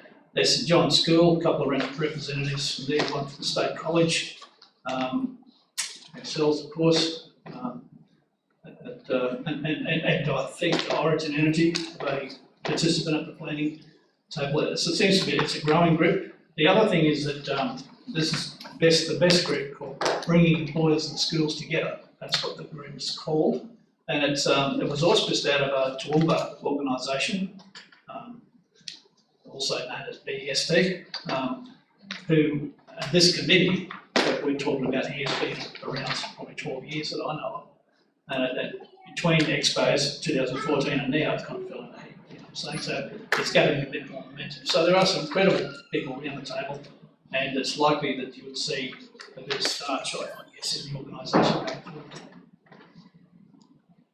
Okay, do we have a mover? Got a question? Please go ahead, Councillor. Thanks, through you, Mr. Mayor. Manager Ed, I just can't see it in the report. What do they plan on using the $650 sponsorship for? Do we know that level, I guess? Exactly. No, the budget's being put together right now. In the past, what's happened is that they've, when, if you like, the Employment Expo and the Careers Pathway Expo was one day, that went out to the business community for sponsorship. And and council supported it to the tune of $7,000 at that stage. And we hired a project manager, if you like, to facilitate the whole thing. Results of the surveys after the events determined that sponsors were quite happy with value for money for what that. So we proposed not to charge at all. There's no sponsorship, or employers aren't being asked to pay a fee to come to this, just to try and spread things out. So $750 likely to be a bulk of the budget, cash budget, that will facilitate expenses associated with putting the thing together. And like I said, the budget has not yet been determined. Bear in mind this is due to happen in late next year. So, yeah. Okay, so, yeah. Well, I'll move, or did you want to move? I'm happy to second it. Okay. I'll move that council sponsor the event to the value of $750 for the sponsorship budget, General Ledger 28722449.2001. 2, waive the fees associated in hiring the Roma Auditorium, Ernest Brock Room, and any related equipment for the 2022 Maranoa Pathways Expo. 3, authorise Best Group to use Maranoa Regional Council logo on branding and promotion material for the 2022 Maranoa Pathways Expo. And Sorry, Mr. Mayor, I saw some blank scares when I finished my last sentence. So this report came up last year. The event was meant to happen last year, but was cancelled because of the COVID-19 thing. And council's committed to £750. So the Best Committee haven't actually asked formally for sponsorship at this stage. That's why the questions about budget and things like that. But we really wanted to resurface the report from last year and see whether the council will commit to can support it. So that's the rationale behind the request, Councillor Hancock. That's better. Councillor McMullen. Just a quick question. In light of what Manager Ed said, the $750 from last resolution last year, is that still in the budget, or has it been carried over, or it's gone? Thank you. Okay, we have a second of Councillor Guthrie. Any opposition? Does anyone wish to speak to it? I'll go first. Well, I do believe that no matter what career you're looking at, especially if you're finishing school, you know, there's a lot of kids that some do know what they're doing, a lot of kids don't know. So anything that can show pathways and give people even a little tiny taste on the day, I do believe that some of the players here have got very good experience in developing things. So I think we should be supportive, and hopefully it's a benefit to the people of the Maranoa. Councillor Guthrie. I just wish to say that this expo, as Manager Ed, it's about connecting students in 10, 11 and 12 years, 10, 11 and 12, many of whom do not know what their career pathways are going to be, and it then aligns them or puts them face to face with potential employers. A big benefit. There's twofold benefit. One is that it helps children determine what their future career pathways may be as they undertake their senior education training plans, and also then aligns them with businesses, and you keep them in the Maranoa because you're putting a potential kid with a potential employer, and then they work and often will do a school-based traineeship, so it's a win-win for all concerned. Okay, does anyone else wish to speak? Councillor Hancock. Yeah, thanks, Mr. Mayor. I just want to acknowledge that I too think this is a great initiative for the Maranoa. I want to congratulate the Best Group on putting this event together and putting it up, and I too believe that any opportunity that we can give our school-aged, our school leavers the opportunity to rub shoulders with future employers and to see what is showcased as jobs in our region first before they might look afar is a great initiative for the Maranoa. So I'd just like to congratulate this group for bringing this event forward and wish them all the very best success. Okay, does anyone else wish to speak?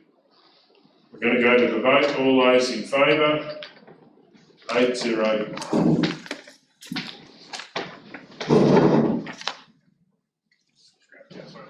Yes, please.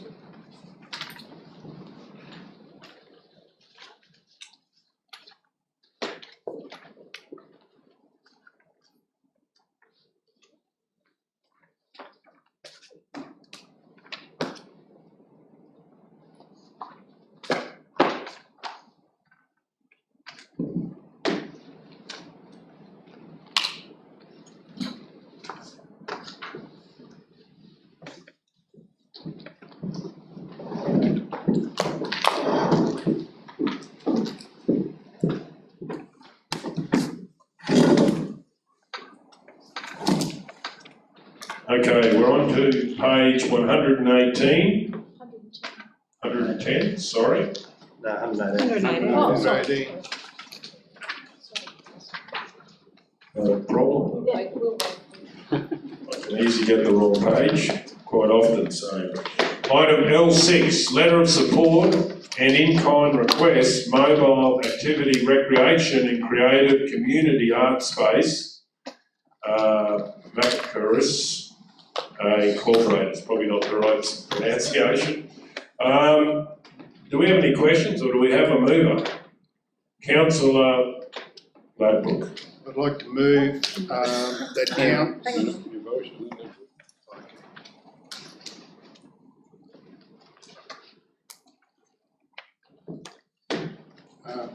I'd like to move that council endorse a letter of support from the Mayor on behalf of council to mobile activities, recreation and creative community art space, which is incorporated. Number 2, agree to provide the Ernest Brock room for one day at no charge as in kind support. We have a seconder. Well, I think Council, I heard Councillor Edwards first, so we'll go with that. Any opposition? Does anyone wish to speak? We're going to go to the vote. All those in favour? 9-0.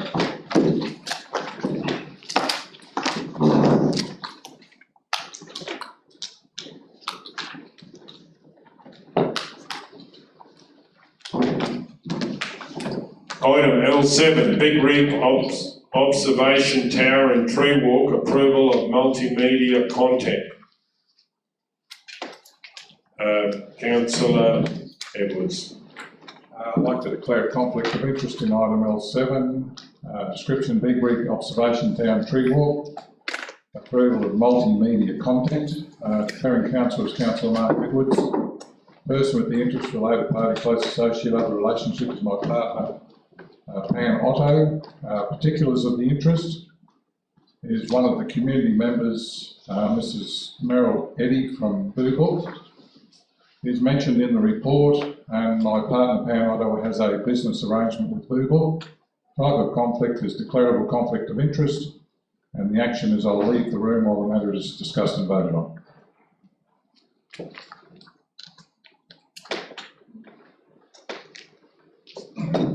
Okay, thank you, Councillor Edwards.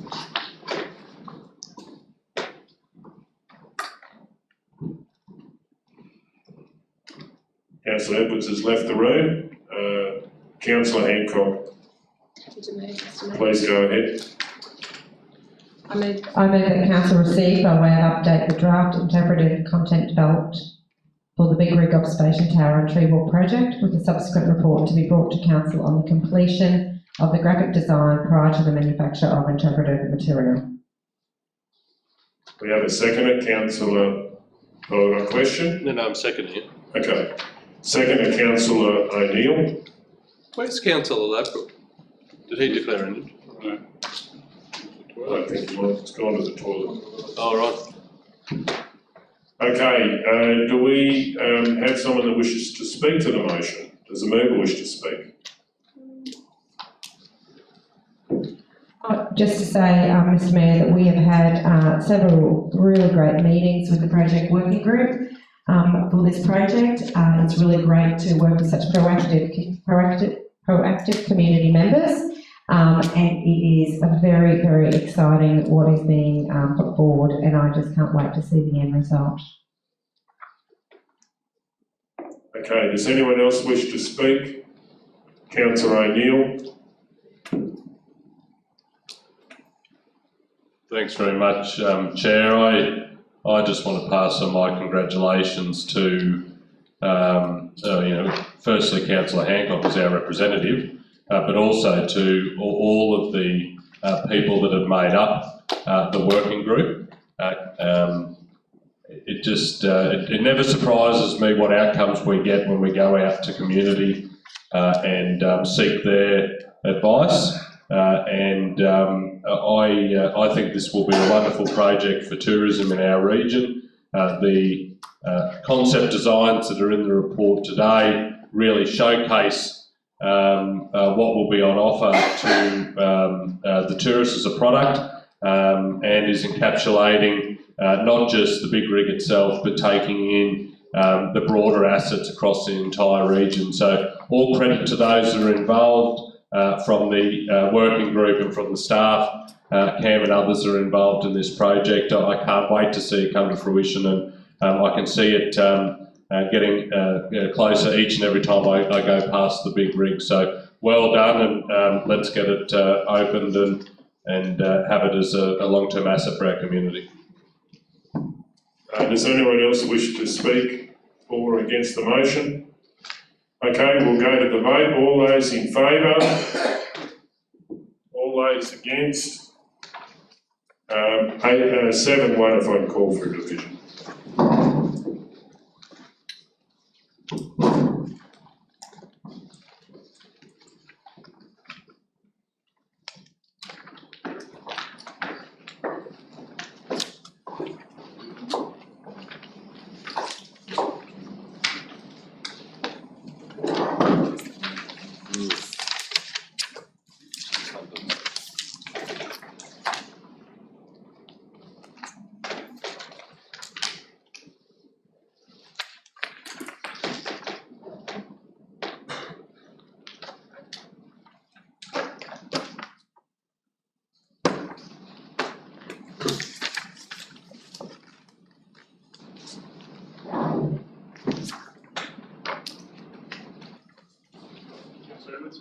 Yes, please.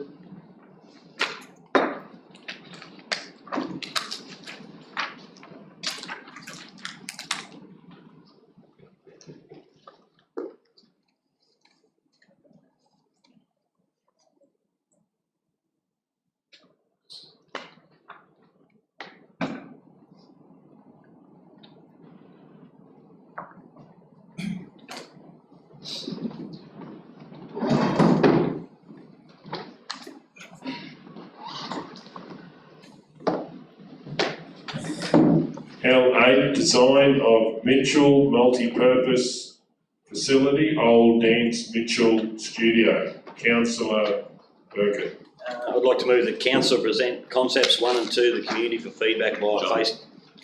Oh. Contagious. I'd like to move that council 1 present concepts 1 and 2 to the community for feedback via face-to-face meeting and have your say. 2, preferred concept is progressed to shovel-ready documentation.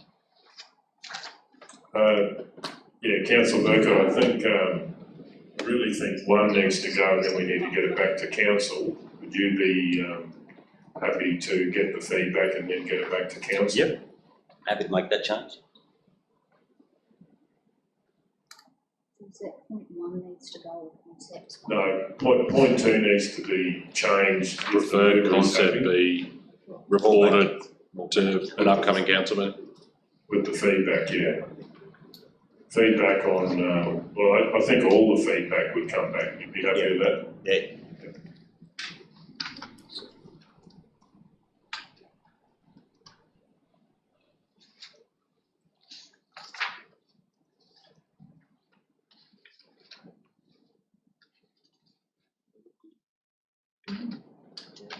preferred one, John?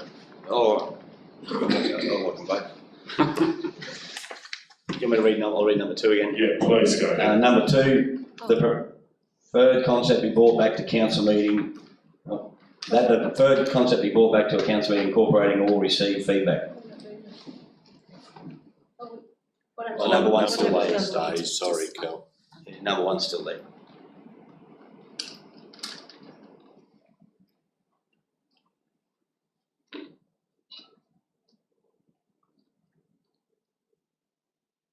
Again, councillor.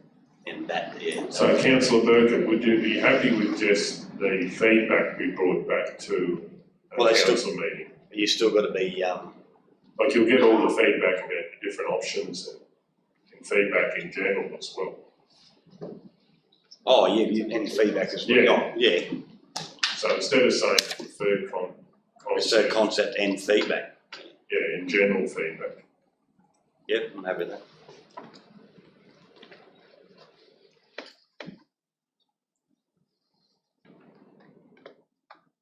Okay. Yeah, so councillor Taylor, there's a bit of a tie here, but councillor Taylor wanted to second that. Any opposition? Does anyone wish to speak to it? Councillor Burkett. Would Mr. Mayor, I'd just like to congratulate Officer Chandler for getting this together. I was very keen to see this come to fruition, and it's like we're halfway there, I suppose. And the plans, even though I had an opinion, very strong opinion on the first lot, I like both plans. I could go either way, so I'm sure the community is going to get right behind this, and I hope we get some funding down the track to see it happen. Does anyone else wish to speak? We're going to go to the vote. All those in favour? 9-0.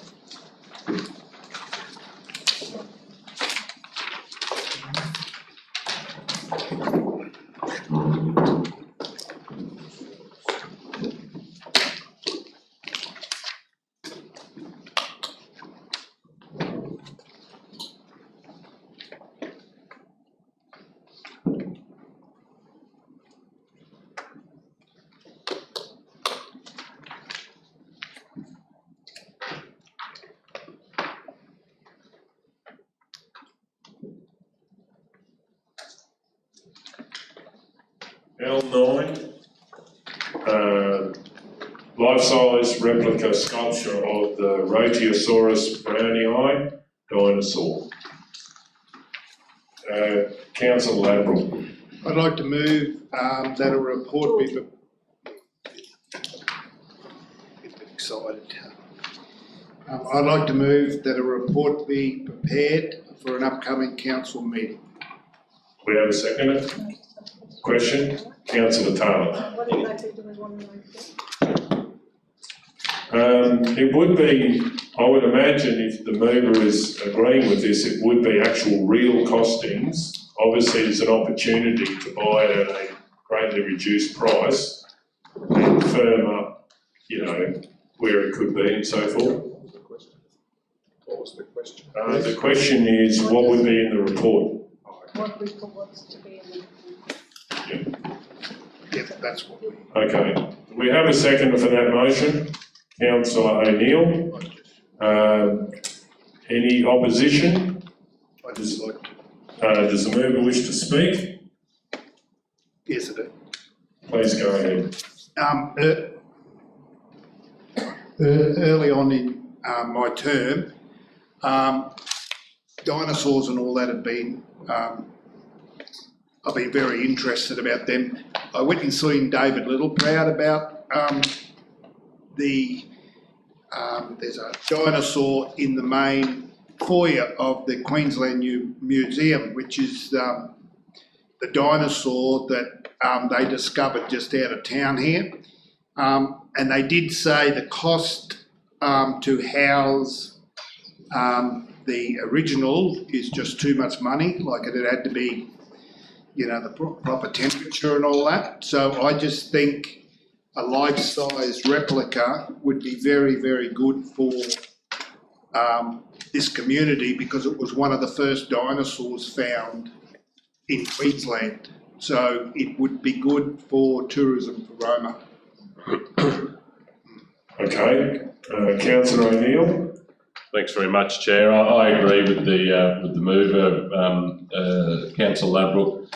This would have a significant boost, I believe, to being another asset for tourism. I mean, it's referenced in the report, and I know that the reports come from the Mayor, but former Mayor Rob Luffman advocated for this very, very strongly in my first term on council, and whilst it didn't come to fruition now, I would like to see it happen. We have a unique role to play in the tourism space here in the Maranoa. We are, I like to think, the gateway to the outback tourism, the boundaries. We are the first local government for travellers coming from the east to hit the west in terms of the outback tourism, and dinosaurs are big business in the west.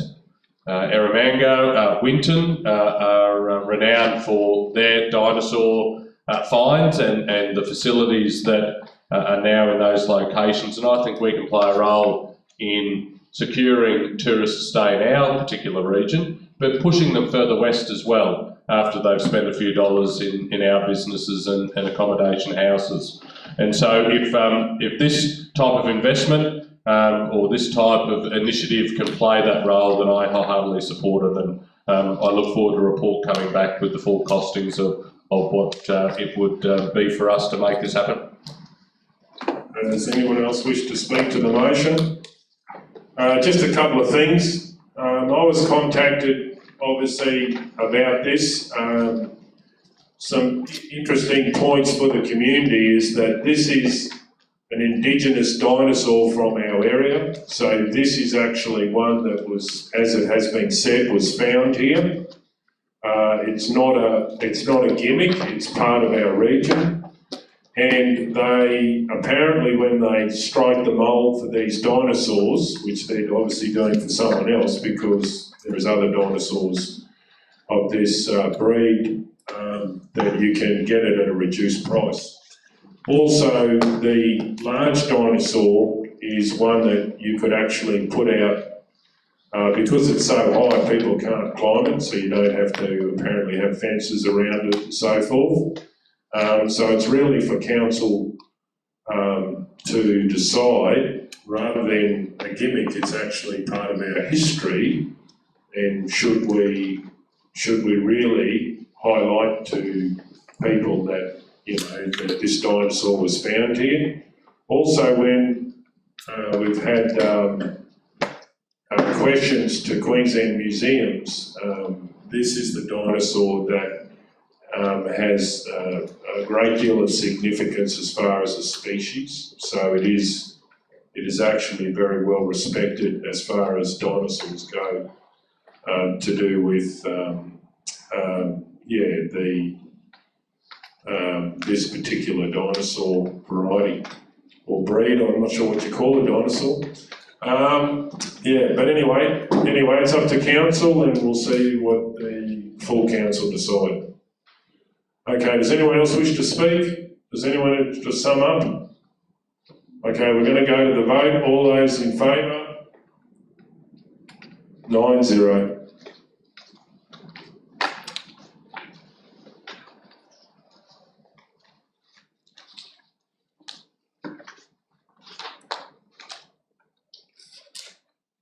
We'll just adjourn for 5 minutes, please. Okay, we'll keep going. L10, purchase of books written by Dexter Kruger. I would like to move that council purchase copies of Dexter Kruger's book titled Australia's Oldest Man to the value of $1,500.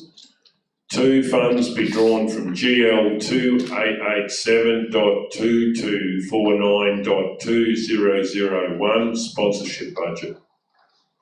Do we have a seconder? Councillor Edwards. Do we have any, Councillor O'Neill?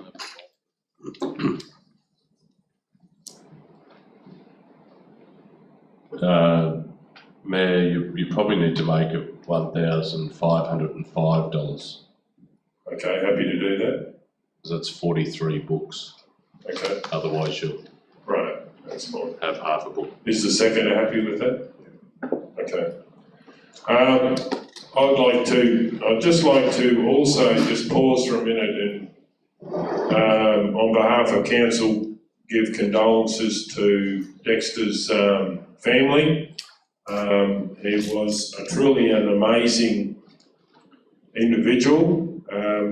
It was a very strange thing when I heard that he'd passed away, because I was actually shocked, even at the age of 111, because he just seemed to endure. He had an amazing attitude, and one of the things that I look forward to doing when life slows down is read his books, because in the conversations that I had, he had an amazing thought process and mind. He was always very considered in what he thought, and he was always a pleasure to talk to. So, on behalf of council, I'd like to pass on the condolences to his family and all of those people around him that were truly affected by, meeting and also working with Dexter, who was the oldest author in Australia, and I think the oldest micro business proprietor in Australia up until he passed away. Okay, so we have, does anyone else wish to speak? Councillor Taylor. I just wondered if we were going to address the fact that they've asked for the books to be sold at the Visitor Information Centre in the Sayat. Yeah, I'm happy to put, good point 3, if we could put point 3 in there. That if we can liaise to Sell the books. to liaise Big rig. to sell the books at the big rig. Is there anyone at the Sayat? No, I don't think. There's no public space because we've got the canteen is sort of leased.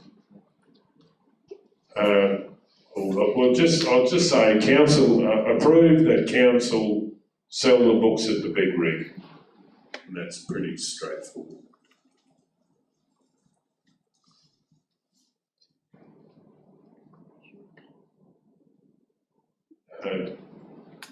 Councillor Guthrie.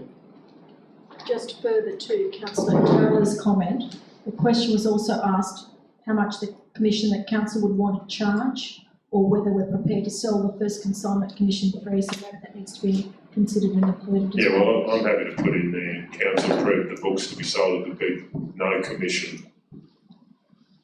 With no commission.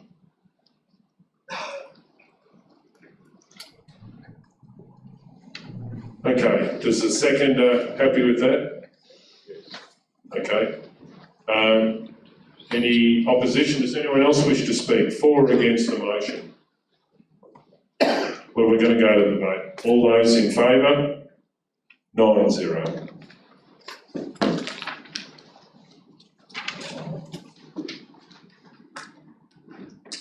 L11, skate park drain.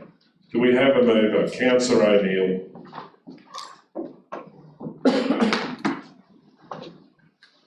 Mr Mayor, I'm going to move what's on the screen. That Council 1 authorise the Chief Executive Officer or Delegate to write to the Department of State Development, Infrastructure, Local Government and Planning requesting that additional maintenance be undertaken on the drain to the south of the Roma Skate Park, including the removal of excess grass clippings blocking the drain and backfilling of sections along the channel where water is ponding. 2, be presented with a report outlining other options to address concerns at an upcoming council meeting. Okay, do we have a seconder? Councillor Taylor. Any opposition? Does anyone wish to speak? We're going to go to the vote. Yes, I'll speak. Oh, please go ahead. During a recent councillor catch-up that councillors Hancock, Taylor and myself undertook, we met with a resident on site who raised their concerns about the safety of this particular drain, and as it states in the report, the impact of ponding water with breeding mosquitoes over the summer period, but also more broadly pooling water next to a skate park where there's small children. But there's also been an adult that obviously had too good of a night and found themselves in the drain and had to be fished out by the resident.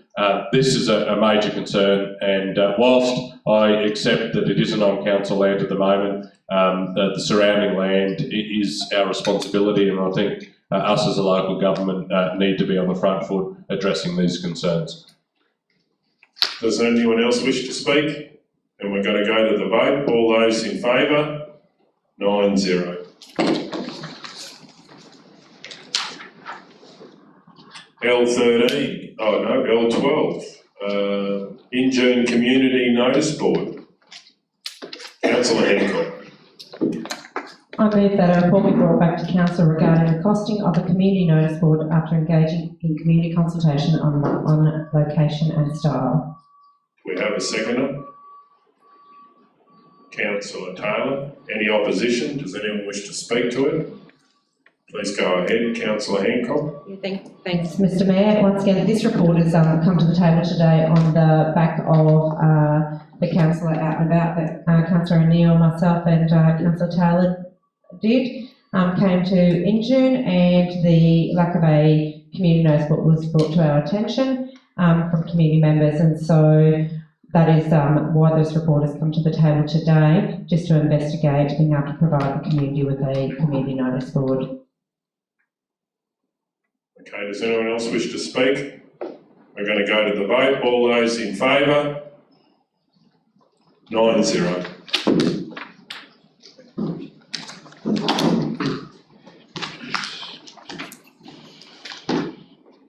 L13, Wallumbilla Cemetery. Councillor O'Neill. Before we move the motion, probably some information that you're probably not aware of. Yeah, please go ahead. Sorry, councillors. I've been talking to the Wallumbilla group for some months now on this one. I had a meeting last week with Michael Taylor in Wallumbilla. There's a couple of things they asked us to have a look at there. One was some A-frames for the northern road. They advised people of the funeral in place. Looks like people haven't bought those, have arrived. Because Mike and I have been talking about this issue for a while now, and we said we're actually going to buy a name for it, actually, these ground protection mats that you actually lay down and it distributes the weight of the vehicle. We've actually bought those, they've arrived at Wallumbilla. So when I had a meeting with Michael last week about another matter, I saw those mats have turned up. He said, well, that'd be good to see if they work. So we agreed that we're going to try that to see if it actually works. So happy for the council to go ahead and ask for a report being brought back. But I have been talking to the group about the sign which we bought, and these are special mats. So the problem is that when it's particularly when it's wet, we bring plant equipment onto the site there, and it does sink down into the lawn there, and they're volunteers do a lot of work trying to maintain that lawn. So we've actually got these. Distributes the weight across these special mats you drive, so you put them down and drive your plant over, it should protect it. So Michael's pretty keen to see if it actually works, but we've been having that conversation now for a little while, so we have got a plan there. So it's up to council. I can bring a report back sort of stating that, but it just but if it doesn't work, obviously we'll have to look at the option that's been proposed by council as well. So I'll leave it with council how you want to proceed with it. So. Thanks, Director Rob. Mayor, just a question, if I can, before I move something to the Director. Great talking to Michael, but a conversation's been had with Jimmy Klein and Jimmy Orbeck in relation to what you've just shared? So I've actually asked him to pass that on, because obviously I'm aware that one of the members has accused me of Roma as well just recently. So obviously Michael's the one that normally who rings the council when there's an issue to raise it. So I've been dealing with him as a Progress Association, but I have asked him to pass that on. So we bought it, it's arrived, it's sitting in Wallumbilla, only turned up probably 2-3 weeks ago, and the A-frames there as well. So two issues that he's raised with me, I think we've got a solution for it. So. Mayor, given that, and that's a trial, I still think it'd be important to move this today, given that it had been raised by both Jimmy Klein and Jim Orbeck while we were down there. So I'll move the council investigate using an excavator or lighter machine to replace the bigger machinery that is currently being used to dig the graves. If the current trial of the... If the ground protection mat proves ineffective. If the ground protection mats prove to be ineffective. Councillor. Two, a report be brought back to a council meeting regarding point 1.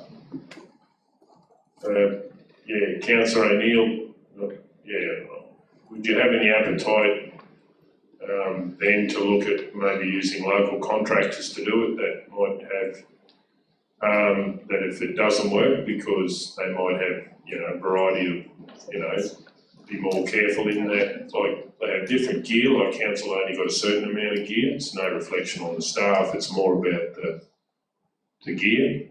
Or do you want to, if it doesn't work, are you talking about buying new machinery? No, so that's point 1 is council investigate using an excavator or lighter machine. How that's used, whether it's a council or a contractor, is open-ended, or certainly that was the intent, and for that to come back in a report. Okay, righto. So do we have a seconder for that motion? Councillor Hancock. Any opposition? Does anyone wish to speak to it? Yes, I will. Oh, do you want to talk? The mover goes first and then... Thanks, Mayor. As I highlighted earlier with another report, this report has been generated off the back of the councillor catch-ups that Councillor Hancock, Taylor and I undertook only a handful of weeks ago, where we met with residents across the region, but in this regard we met with residents in Wallumbilla and on site with Jim Klein and Jim Orbeck to understand the power of work that they do as volunteers at the cemetery in Wallumbilla. And this was just one of the issues that they raised. There was another issue with the premises, which has been put through as a customer request, but we felt that it was vitally important that this come before council to consider what is the best way forward to ensure that the work that they do in the upkeep of the lawns is maintained as best as we can, while whoever the operator is that's excavating the graves can do their job but maintain the integrity of the work that both gentlemen do to making this cemetery look as nice as they can, particularly with the nice green lawn. So that's why it's before council today, and I strongly encourage all councillors to support the resolution. Councillor McMullen.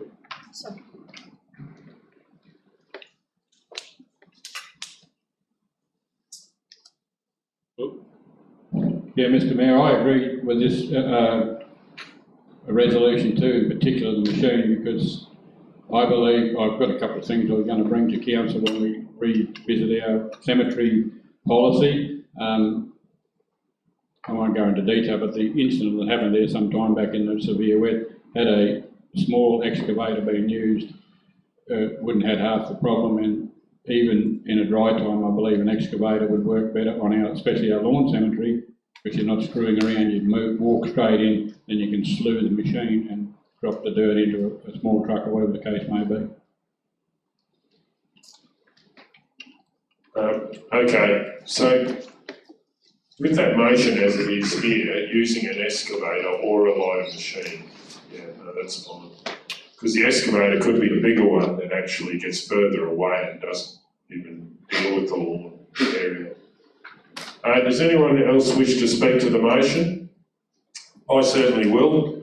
Certainly I've had those same conversations with the volunteers that look after the Wallumbilla Cemetery, and I've certainly put emails, CRs I should say, into the system about this, and this has been raised many times. So I believe that hopefully the mats are one solution, but I do believe if not, using some of our local contractors could solve the problem with the amount of machinery they've got opportunities to use.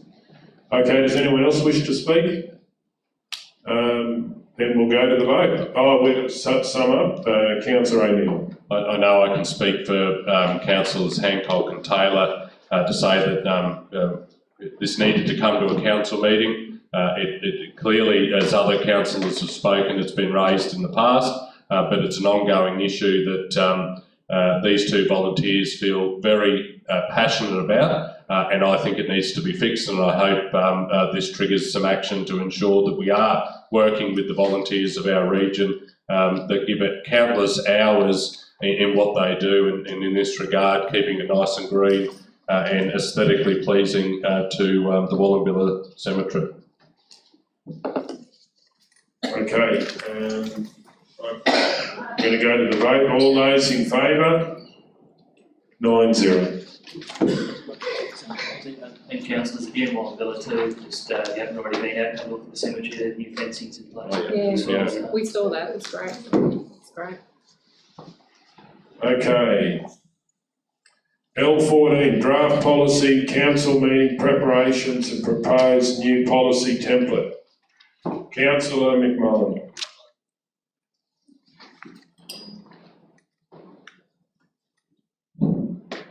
Mr Mayor, I'll move that L14 be retabled for consideration at Council's first meeting in April 2022.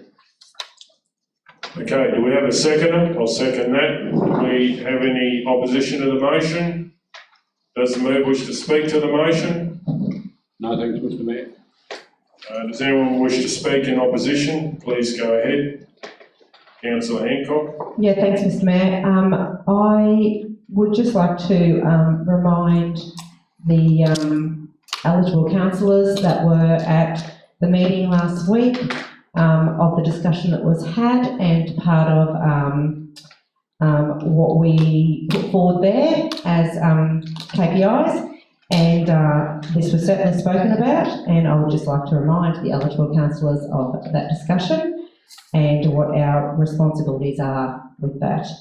I think that we need to be on the front foot. I don't see a reason why we need to be putting this off. We're meant to be strategic. We're meant to be doing policy development. This is part of our job. So why not do it now? We've also been discussing over quite a period of time that when we're getting the agendas is causing not only our staff hassle, but even sometimes ourselves. Personally, myself, I don't get to read the agenda on the Monday. It is absolutely, in my personal opinion, acceptable that we could get the agendas on the Thursday, which gives us plenty of time to read the agendas for our meetings and to do our due diligence, ask questions, get our conflicts in order for the meeting. At this stage, as we can read in the report, by getting the agendas on the Monday, we're causing a lot of disruption to our organisation, where we've got meetings that aren't finished when we're getting other agendas, and the minutes of those meetings aren't finished. And I just think that we need to look at this right at this time and not to put this out. Do we have anyone wish to speak for the motion or against? Councillor Taylor. Can I just ask? It was on. It's on now. Yeah. Can I just ask a question? Why April 2022? That's my first question.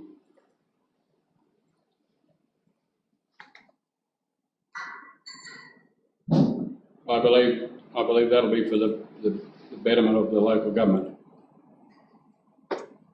I'm happy to answer that when I'll say that in the debate. Did you have any other questions? Would you like to speak? Yeah, for or against? I would like to speak. I just can't believe that you would even suggest April 2022. We've had conversations around how the fact is the late agendas are just too big to even. Our late agenda is bigger than our normal agenda over here. And we had a discussion, and I thought we had everybody on the same page, that if we got it Thursday, ready for a Wednesday meeting, I just don't know where this came from. It's just too much, and the meetings are too deep, they're too long.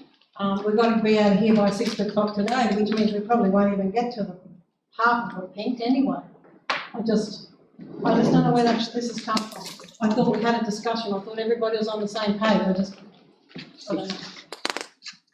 Throw me away. I'm not aware of any discussion, Councillor Taylor. Can you please explain to me when we had this discussion? You two were out of the room. Well, then you're releasing confidential information, aren't you? No. We had a Okay, well, we'll just keep going with the debate. Does anyone, I'll speak for the motion. I believe, I support the motion because I do believe that we need to see the local directors, get them into place, see how they perform as far as improving when agendas are ready, and then hopefully all the agendas are ready in the earlier times. I do believe that having the directors in place for that period of time will be a time when we should be dealing with L14 and having a look at it. Does anyone wish to speak against the motion? Councillor O'Neill. Yeah, I'm going to speak against this. I mean, there's no surprises as to why this has been presented. We all know, but none of us can say. The Deputy Mayor knows why he's put that particular date on. The Mayor knows why that particular date has been put on. There'll be people in the room that know why that particular date has been put in the resolution. There'll be people that watch this video that will be able to work out why that particular date has been put in the resolution. And it's quite simple. A game is being played here. Policy is ours. Council owns policy. The councillors make the decisions in this organisation. If you didn't like what was presented today, amend it. We have some major issues around the length of our council meetings, the late agendas. We have all 9 of us have raised concerns about the length of time from when we receive a report to when we're making a decision. This was fixing that. But that's not what's being addressed here. It's being kicked down the road for the reasons that none of us can say, but will ultimately come out in the fullness of time. I think this is wrong. There's an opportunity here to set a particular tone on how we want our council meetings to be run. We have 10 meetings between now and the date that the Deputy Mayor has invoked into this resolution. 10 meetings. 10 potentially very, very long meetings where I've got to say there is an agenda item here today that should have been dealt with a fortnight ago. It wasn't. It should have been dealt with at a special meeting last week. It wasn't. It's finally coming to the agenda now. These people have been waiting for us to make a decision. And we haven't been because we're not giving the appropriate level of time for our council meetings.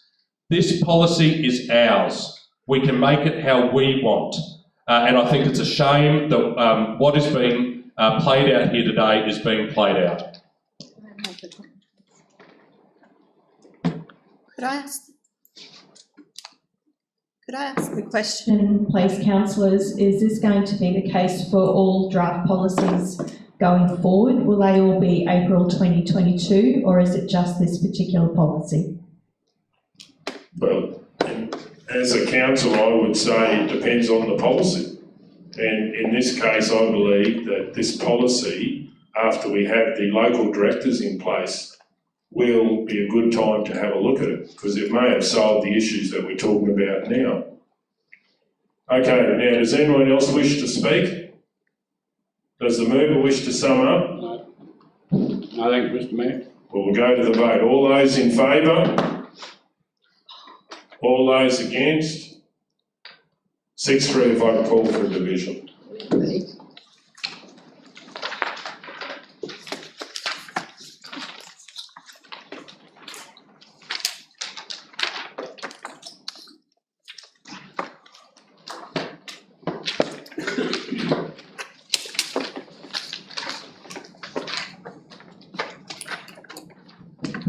Okay, I have to do a conflict. You have that one there, Kel. Okay, I'd like to declare on LC5, application to permanently close a section of road adjoining to lot 31 on SP 178386. Is it basically the same? Because I've already declared on this one. Has the matter changed? Because There will be a change, or a proposed. no, but what I mean is the matter being discussed changed? Same person, Same everyone road? everyone the same, just a different direction. Well, anyway, I'll do it anyway, but I think I've definitely declared before. Declaring Councillor Tyson Gold, the person with the interest is a related party is myself. Particulars of interest, this road is near a rural property that I own, and there will be no potential gain. There will be no potential gain, profit or loss to me.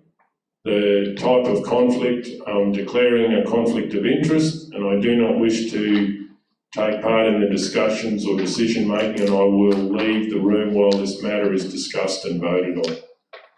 Do we have any other conflicts before we go into closed? No other conflicts?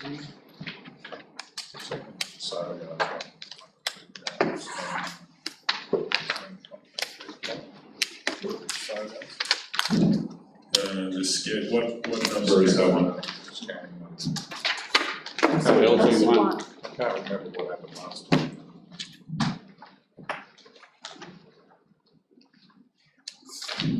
I believe, Mr Mayor, this resolution taken straight out of our hands. Yeah, this is just a deed, this is a decision that's already been made, it's just changing the name, but it's up to councillors what they think.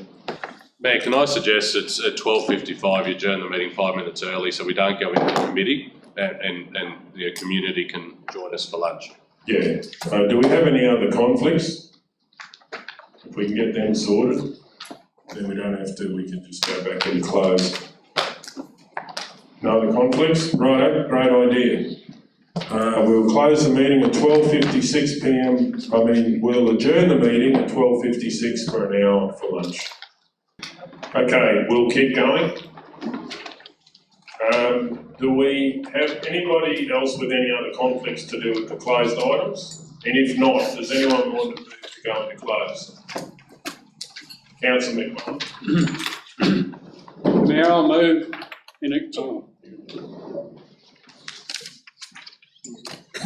Mr Mayor, I'll move in accordance with the provisions of section 254J3 of the Local Government Regulation 2012, the council resolved to close the meeting to the public to discuss confidential items that its council has considered as necessary to close the meeting. In accordance with section 254J5 of the Local Government Regulation 2012, the following table provides the matters to be discussed, an overview of what is to be discussed while the meeting is closed. Agenda item C1, application for conversion of tenure, lot 5 on KE65. C2, application for conversion of tenure, lot 2 on TM23. C3, applications for conversion of tenure, lot 393 on PH102, lot 1694 on SP 276268, lot 4 on DL443, lots 91 to 93 on DL175. C4, proposed acquisition of land, lot 314 on 17182. C5, request to waive water cost assessment 140168993. LC1, deed of novation and variation, NLIS compliance, scanning and data collection services, Roma Skate Park. C2, commencement of legal proceedings. C3, request to waive debt recovery legal fee assessment 130162990.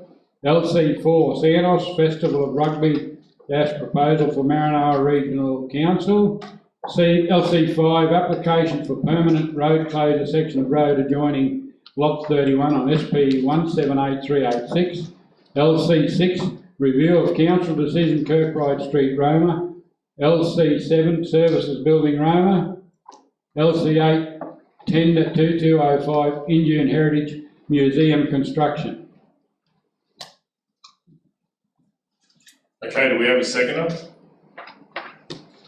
Councillor Burkett, any opposition? Does anyone wish to speak?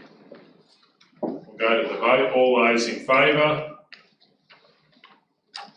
9-0.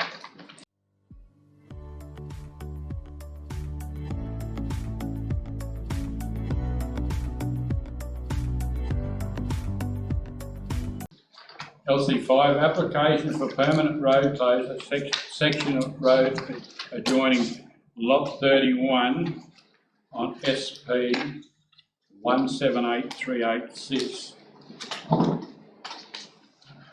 If you're moving that, use the mic there, Jeff. Oh, are we on there now?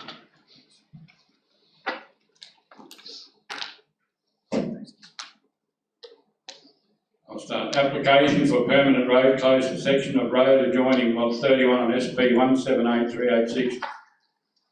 I'd like to move that council repeal resolution number -04.2021-70 and replace with that council 1, offer no objection to the application for a permanent road closure over reserved land adjoining lot 31 on SP 178386 and lot 32 on WAL 53493 as identified and provided map for the purpose of grazing, provided that A, the Department of Resources consults with any adjoining landholders, including the owners of lot 32 on WAL 53493, to establish they have no objections to the potential permanent road closure that adjoins.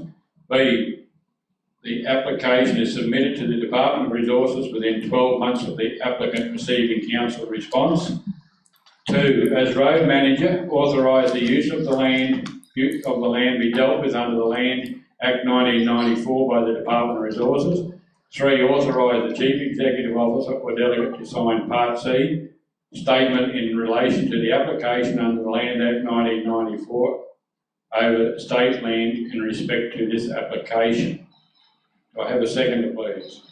Councillor Ladbrokes, is there any opposition to the motion? Anyone wish to speak for or against the motion? Okay, I'll put it to the vote. All those in favour? 8-0. Yes. Back to C1, Bill, is it? C1. You can just do 10 years last, so.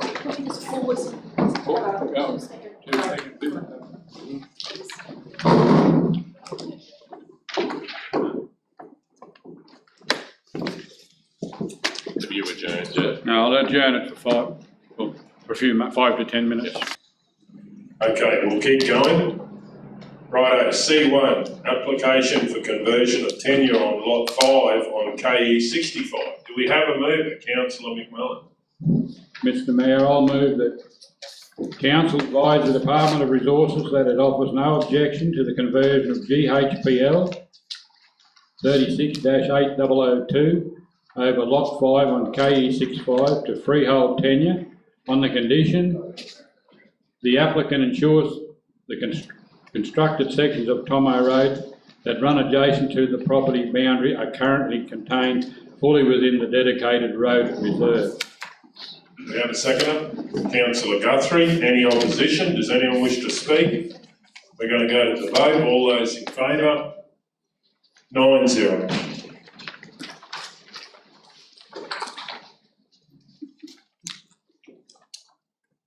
Okay, we don't have page numbers or anything? No, it's only 10, so it's only a few over.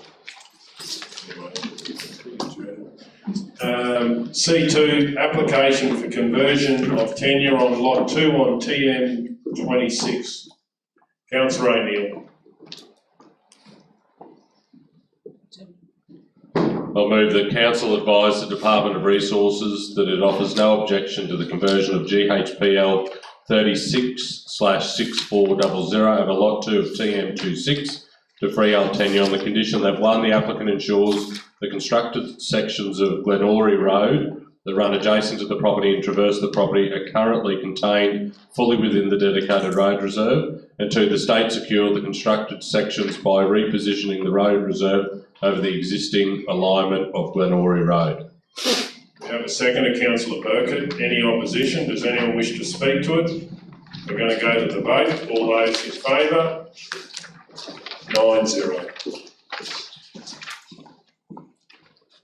C3, applications for conversion of tenure on lot 393 on PH 102, lot 1694 on SP 276268, lot 4 on DL 443, lot 3 on DL 439, lot 91 to 93 on DL 175.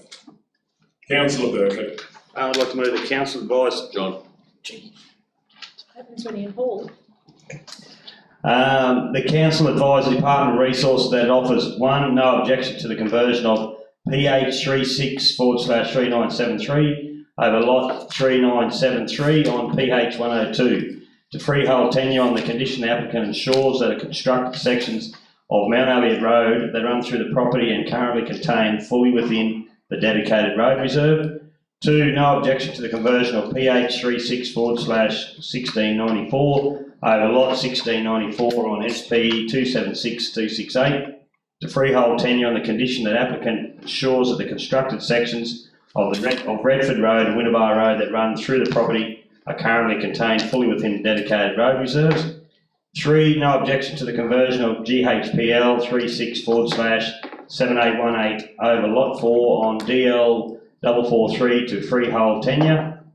Four, no objection to the conversion of GHPL 36/7946 over lot 3 on DL 439 to freehold tenure. And five, no objection to the conversion of GHPL 36/7830 over lots 91 through to 93 on DL 175 to freehold tenure. Did you want to clarify that? No, I'm only joking. I'll go again. No. Do we have a seconder? Councillor Taylor. Any opposition? Does anyone wish to speak to it? We're going to go to the vote. All those in favour? 9-0. Okay, moving on. C4, proposed acquisition, page 31.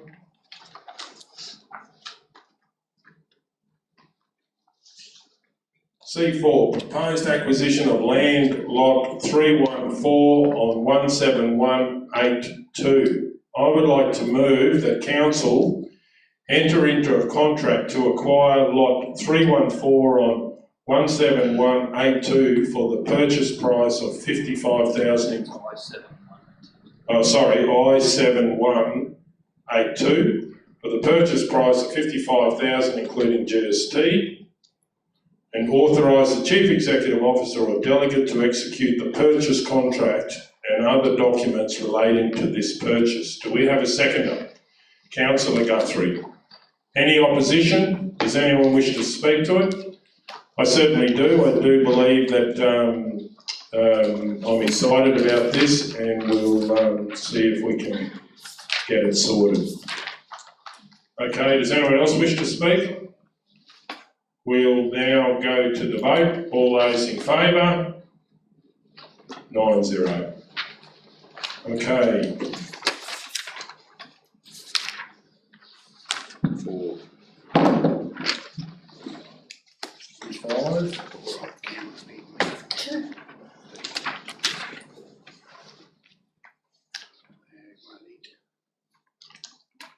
C5, request to waive water costs. Assessment number 140-16893. Councillor McMullen. Mr Mayor, I'd like to move that council approve the waiver of water charges for this period in the sum of $145.36 and inform the applicant of this decision. We have a seconder, Councillor Ladbrook. Any opposition? Does anyone wish to speak? We're going to go to the vote. All those in favour? 9-0. Okay, moving on to the late agenda items. LC1, deed of novation and variation, NLIS, compliance scanning and data collection services, Roma Skate. We have a mover. Councillor McMullen. Mr Mayor, I'll move, Mr Mayor, that Council authorise the Chief Executive Officer to sign the deed of novation and variation from Outcross Proprietary Limited to Outcross Agri Services Proprietary Limited, subject to final negotiations with the parties or delegates. We have a seconder, Councillor Edwards. Any opposition? Does anyone wish to speak to it? We're going to go to the vote. All those in favour? All those against? 8-1 if I call for the division. Through you, Mr Mayor, was that councillor here? Hancock against it? Yeah, correct.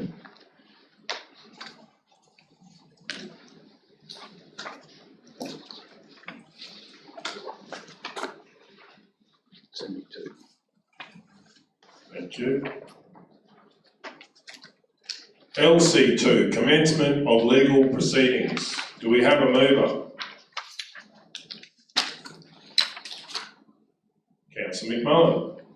Mr Mayor, I'll move that Council note the additional information received, accept the terms provided by account holder 77003.24 and write off the remaining debt deemed unrecoverable on this account and not proceed with legal proceedings at this time. We have a seconder, Councillor Edwards. Any opposition? Does anyone wish to speak? Okay, we're going to go to the vote. All those in favour? 9-0. 76. Thank you. LC3, request a waive of debt recovery legal fees. I would like to move that Council waive the debt recovery legal fees, just to confirm that's not a discount. We have a seconder, Councillor Edwards. Any opposition? Does anyone wish to speak to it? I certainly do. I would hope that in the next period of time we can put some mechanisms in place that will give more awareness to do with issues that have come up, and I believe that will solve the problem moving forward, and I look forward to seeing that this will benefit all the ratepayers in the Maranoa. Okay, Councillor O'Neill, do you wish to speak against the motion? Through the chair, I object and will not be supporting. I won't be supporting this resolution by waiving the fees as the Mayor has moved. The entire rate base will pay for them. And I just don't think that is an appropriate use of ratepayers' funds, and therefore I cannot support the resolution the Mayor has moved. Okay, does anyone wish to speak for the motion or against the motion? Councillor Hancock. The reason I'm not supporting this motion today is because we have a policy in place at the moment, and that's what we need to operate under, the existing policy. I am really happy to have a look at this policy and to change it to make sure that this doesn't happen. But right now we have an existing policy, and that's what we have to operate under, in my opinion, and that's why I will not be supporting this this motion today. Does anyone wish to speak for or against the motion? Okay, I'll sum up. Well, as per our last budget, we do have some more flexibilities to look at it in a different way, which was put in there. So, and I believe that the situation is and can be avoided. I do believe there's extenuating circumstances that could be organised on people looking at people's history, and I do believe that needs to be taken into account in this situation. Okay, does anyone else wish to speak? We're going to go to the vote. All those in favour? All those against? Lost 4-5, if I can call for a division. Okay, moving on. Mr Mayor, Kel, do you need, okay, it's probably going to be easier to say who is in favour. Can we do that vote again? I was against. Kel? Yeah, so it's Councillor Golder, McMullen. No, she's only got to add my name in there and that's complete. That's right. Yeah, I can't quite see that. I'm getting it right, I need to wear a pillar. Sit on a pillar.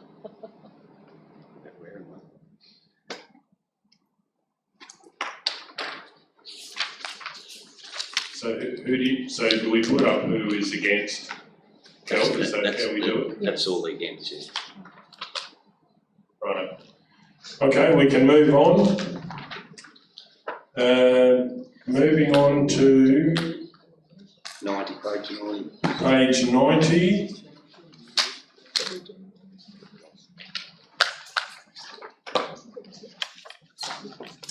LC4, Santos Festival of Rugby, proposal for Maranoa Regional Council. Councillor O'Neill. I'm happy to move this, but just on that previous motion, should we then have a motion to waive it? Madam CEO, I'm just wondering. We've got a resolution that was defeated. Do we need a subsequent motion then? at this point in time. Stands, yeah, okay. All right, Mayor, I'm happy to move the council amend resolution number OM 06.2021/81 to read as follows. 1, subject to point 4, provide in-kind assistance for the Santos Festival of Rugby Roma 2022 through spreading of top dressing material on the playing field at Gallus Fox Park, labour to administer chemicals, soil amendments and fertilisers to the playing field at Gallus Fox Park, installation only of new irrigation system at Gallus Fox Park, fill material for extension to terrace seating at Gallus Fox Park if required, arranging a 40km/h speed restriction on highway during the event period both days, including approvals from the Department of Transport and costs of traffic control, support of liquor licence application and assistance with EPA notifications for noise and light. 2, consider a grant application in the first round of the 2021-22 Community Grants Program from the Roma Skate Rugby Union Club to replace tunnel and retaining walls at the club if applicable, and if submitted. 3, supply and install 50 metres of 9-foot chain mesh fencing and approximately 100 metres of 6-foot chain mesh fencing on the northern side of the playing field at Gallus Fox Park to the value of $23,750 with costs allocated to work order 22930. 4, provide the above support on the basis the council provide project management support and liaise closely with the current stakeholders to provide assistance in the ongoing maintenance of the facility and Twin View turf. Okay, we have a second, Councillor Hancock. Any opposition? Does anyone wish to speak to it? Thanks, Mayor, through you as Chair. I mean, we've had an opportunity in recent months to voice our support or objection, if that's the way Council feels, to this particular event. I, for one, think this will be a fantastic boost for the region. The economic stimulus that will be felt by having such an event in our part of southwest Queensland will be, truly felt across the accommodation houses and the hospitality sectors in particular. I applaud Santos and the Roma Echidnas Rugby Union Club for this initiative, and I hope it is an absolute success, and whatever support Council can provide, and we've highlighted what we are going to do here today to make this a great success for our region, is why I'm happy to support it and move this resolution. Okay, does anyone else wish to speak for or against the motion? I'll certainly speak for it. I believe anything where we can bring high-level elite sport to the region is very good for the next generation of residents that they can see this on offer, and we may have, which I'm sure we will have, but we may have more top-level sports people of the future because of the game they saw here, or the improvement in the sporting fields and so forth that could come out of this partnership between Santos and Queensland. Does anyone else wish to speak? Does the Mayor wish to sum up? Thank you, Mayor. We, in the previous term of council, adopted a events prospectus, an attraction prospectus for the entire region. That's still current for Maranoa Regional Council, and I would like to think that this will be an ability to showcase all we've got to offer. In this regard, it'll be Roma, but I think we can really highlight to the visitors that come in to watch the rugby games why we're a pretty special part of the state and what we've got to offer across the entire region. So looking forward to it. Okay, well on that note, we'll go to the vote. All those in favour? 9-0.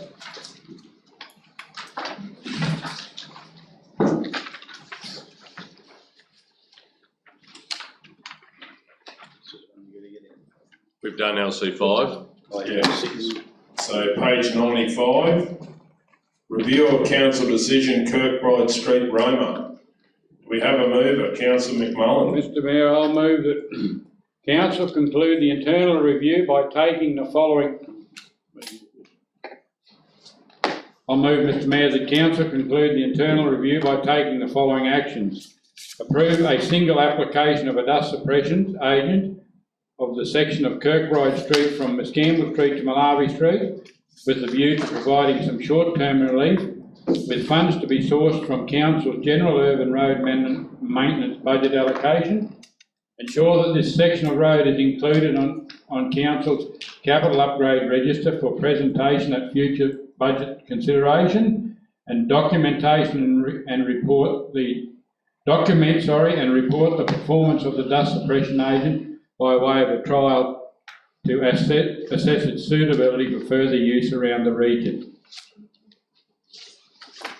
Okay, future. For further use around the region. Future use. It was future. It was future. Oh, for future use around the region. Okay, we have a seconder, Councillor Burkett. Any opposition? Does anyone wish to speak? We're going to go to the vote. All those in favour? 9-0.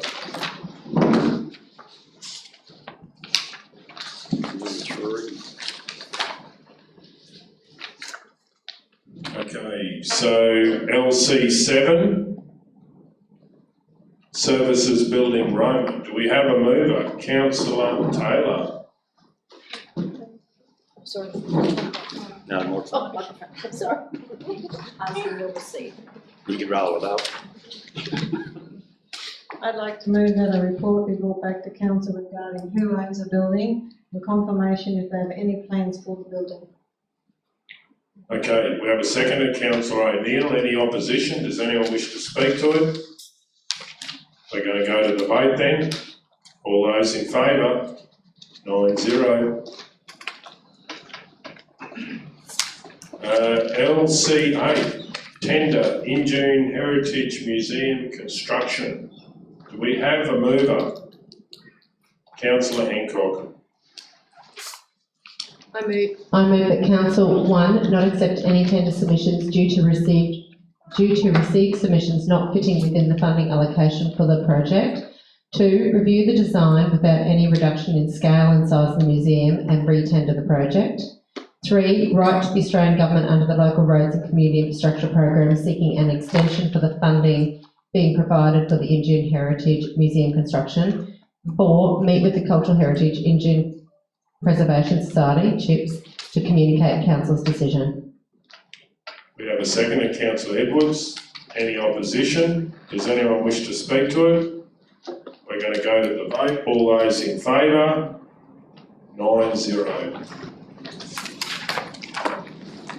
13.3. Page 60.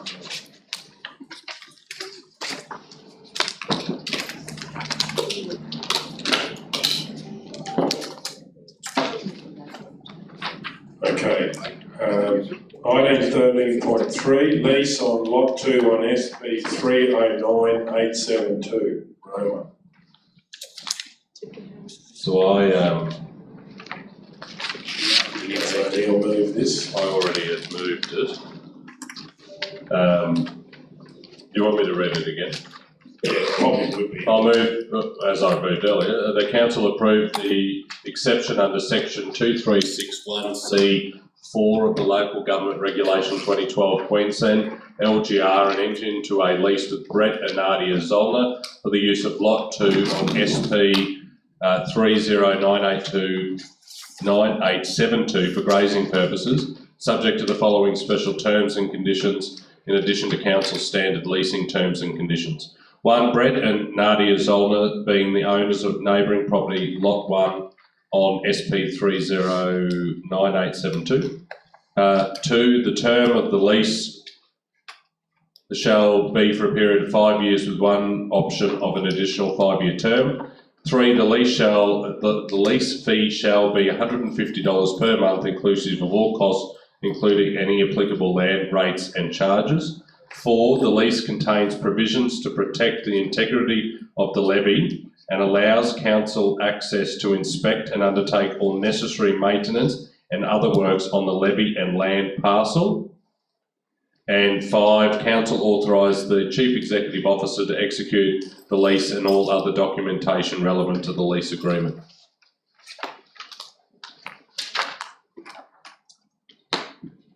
So just clarifying that if we do need to take material out and do something to the levee, we can. Is that correct? And land parcel, levy and land parcel. Right. Okay, so we have a seconder, Councillor Ladbrook. Any opposition? Does anyone wish to speak to it? We're going to go to the vote. All those in favour? 9-0. Is there any further business, councillors? Well, we'll close the meeting at 4:36 PM and thank you for your attendance.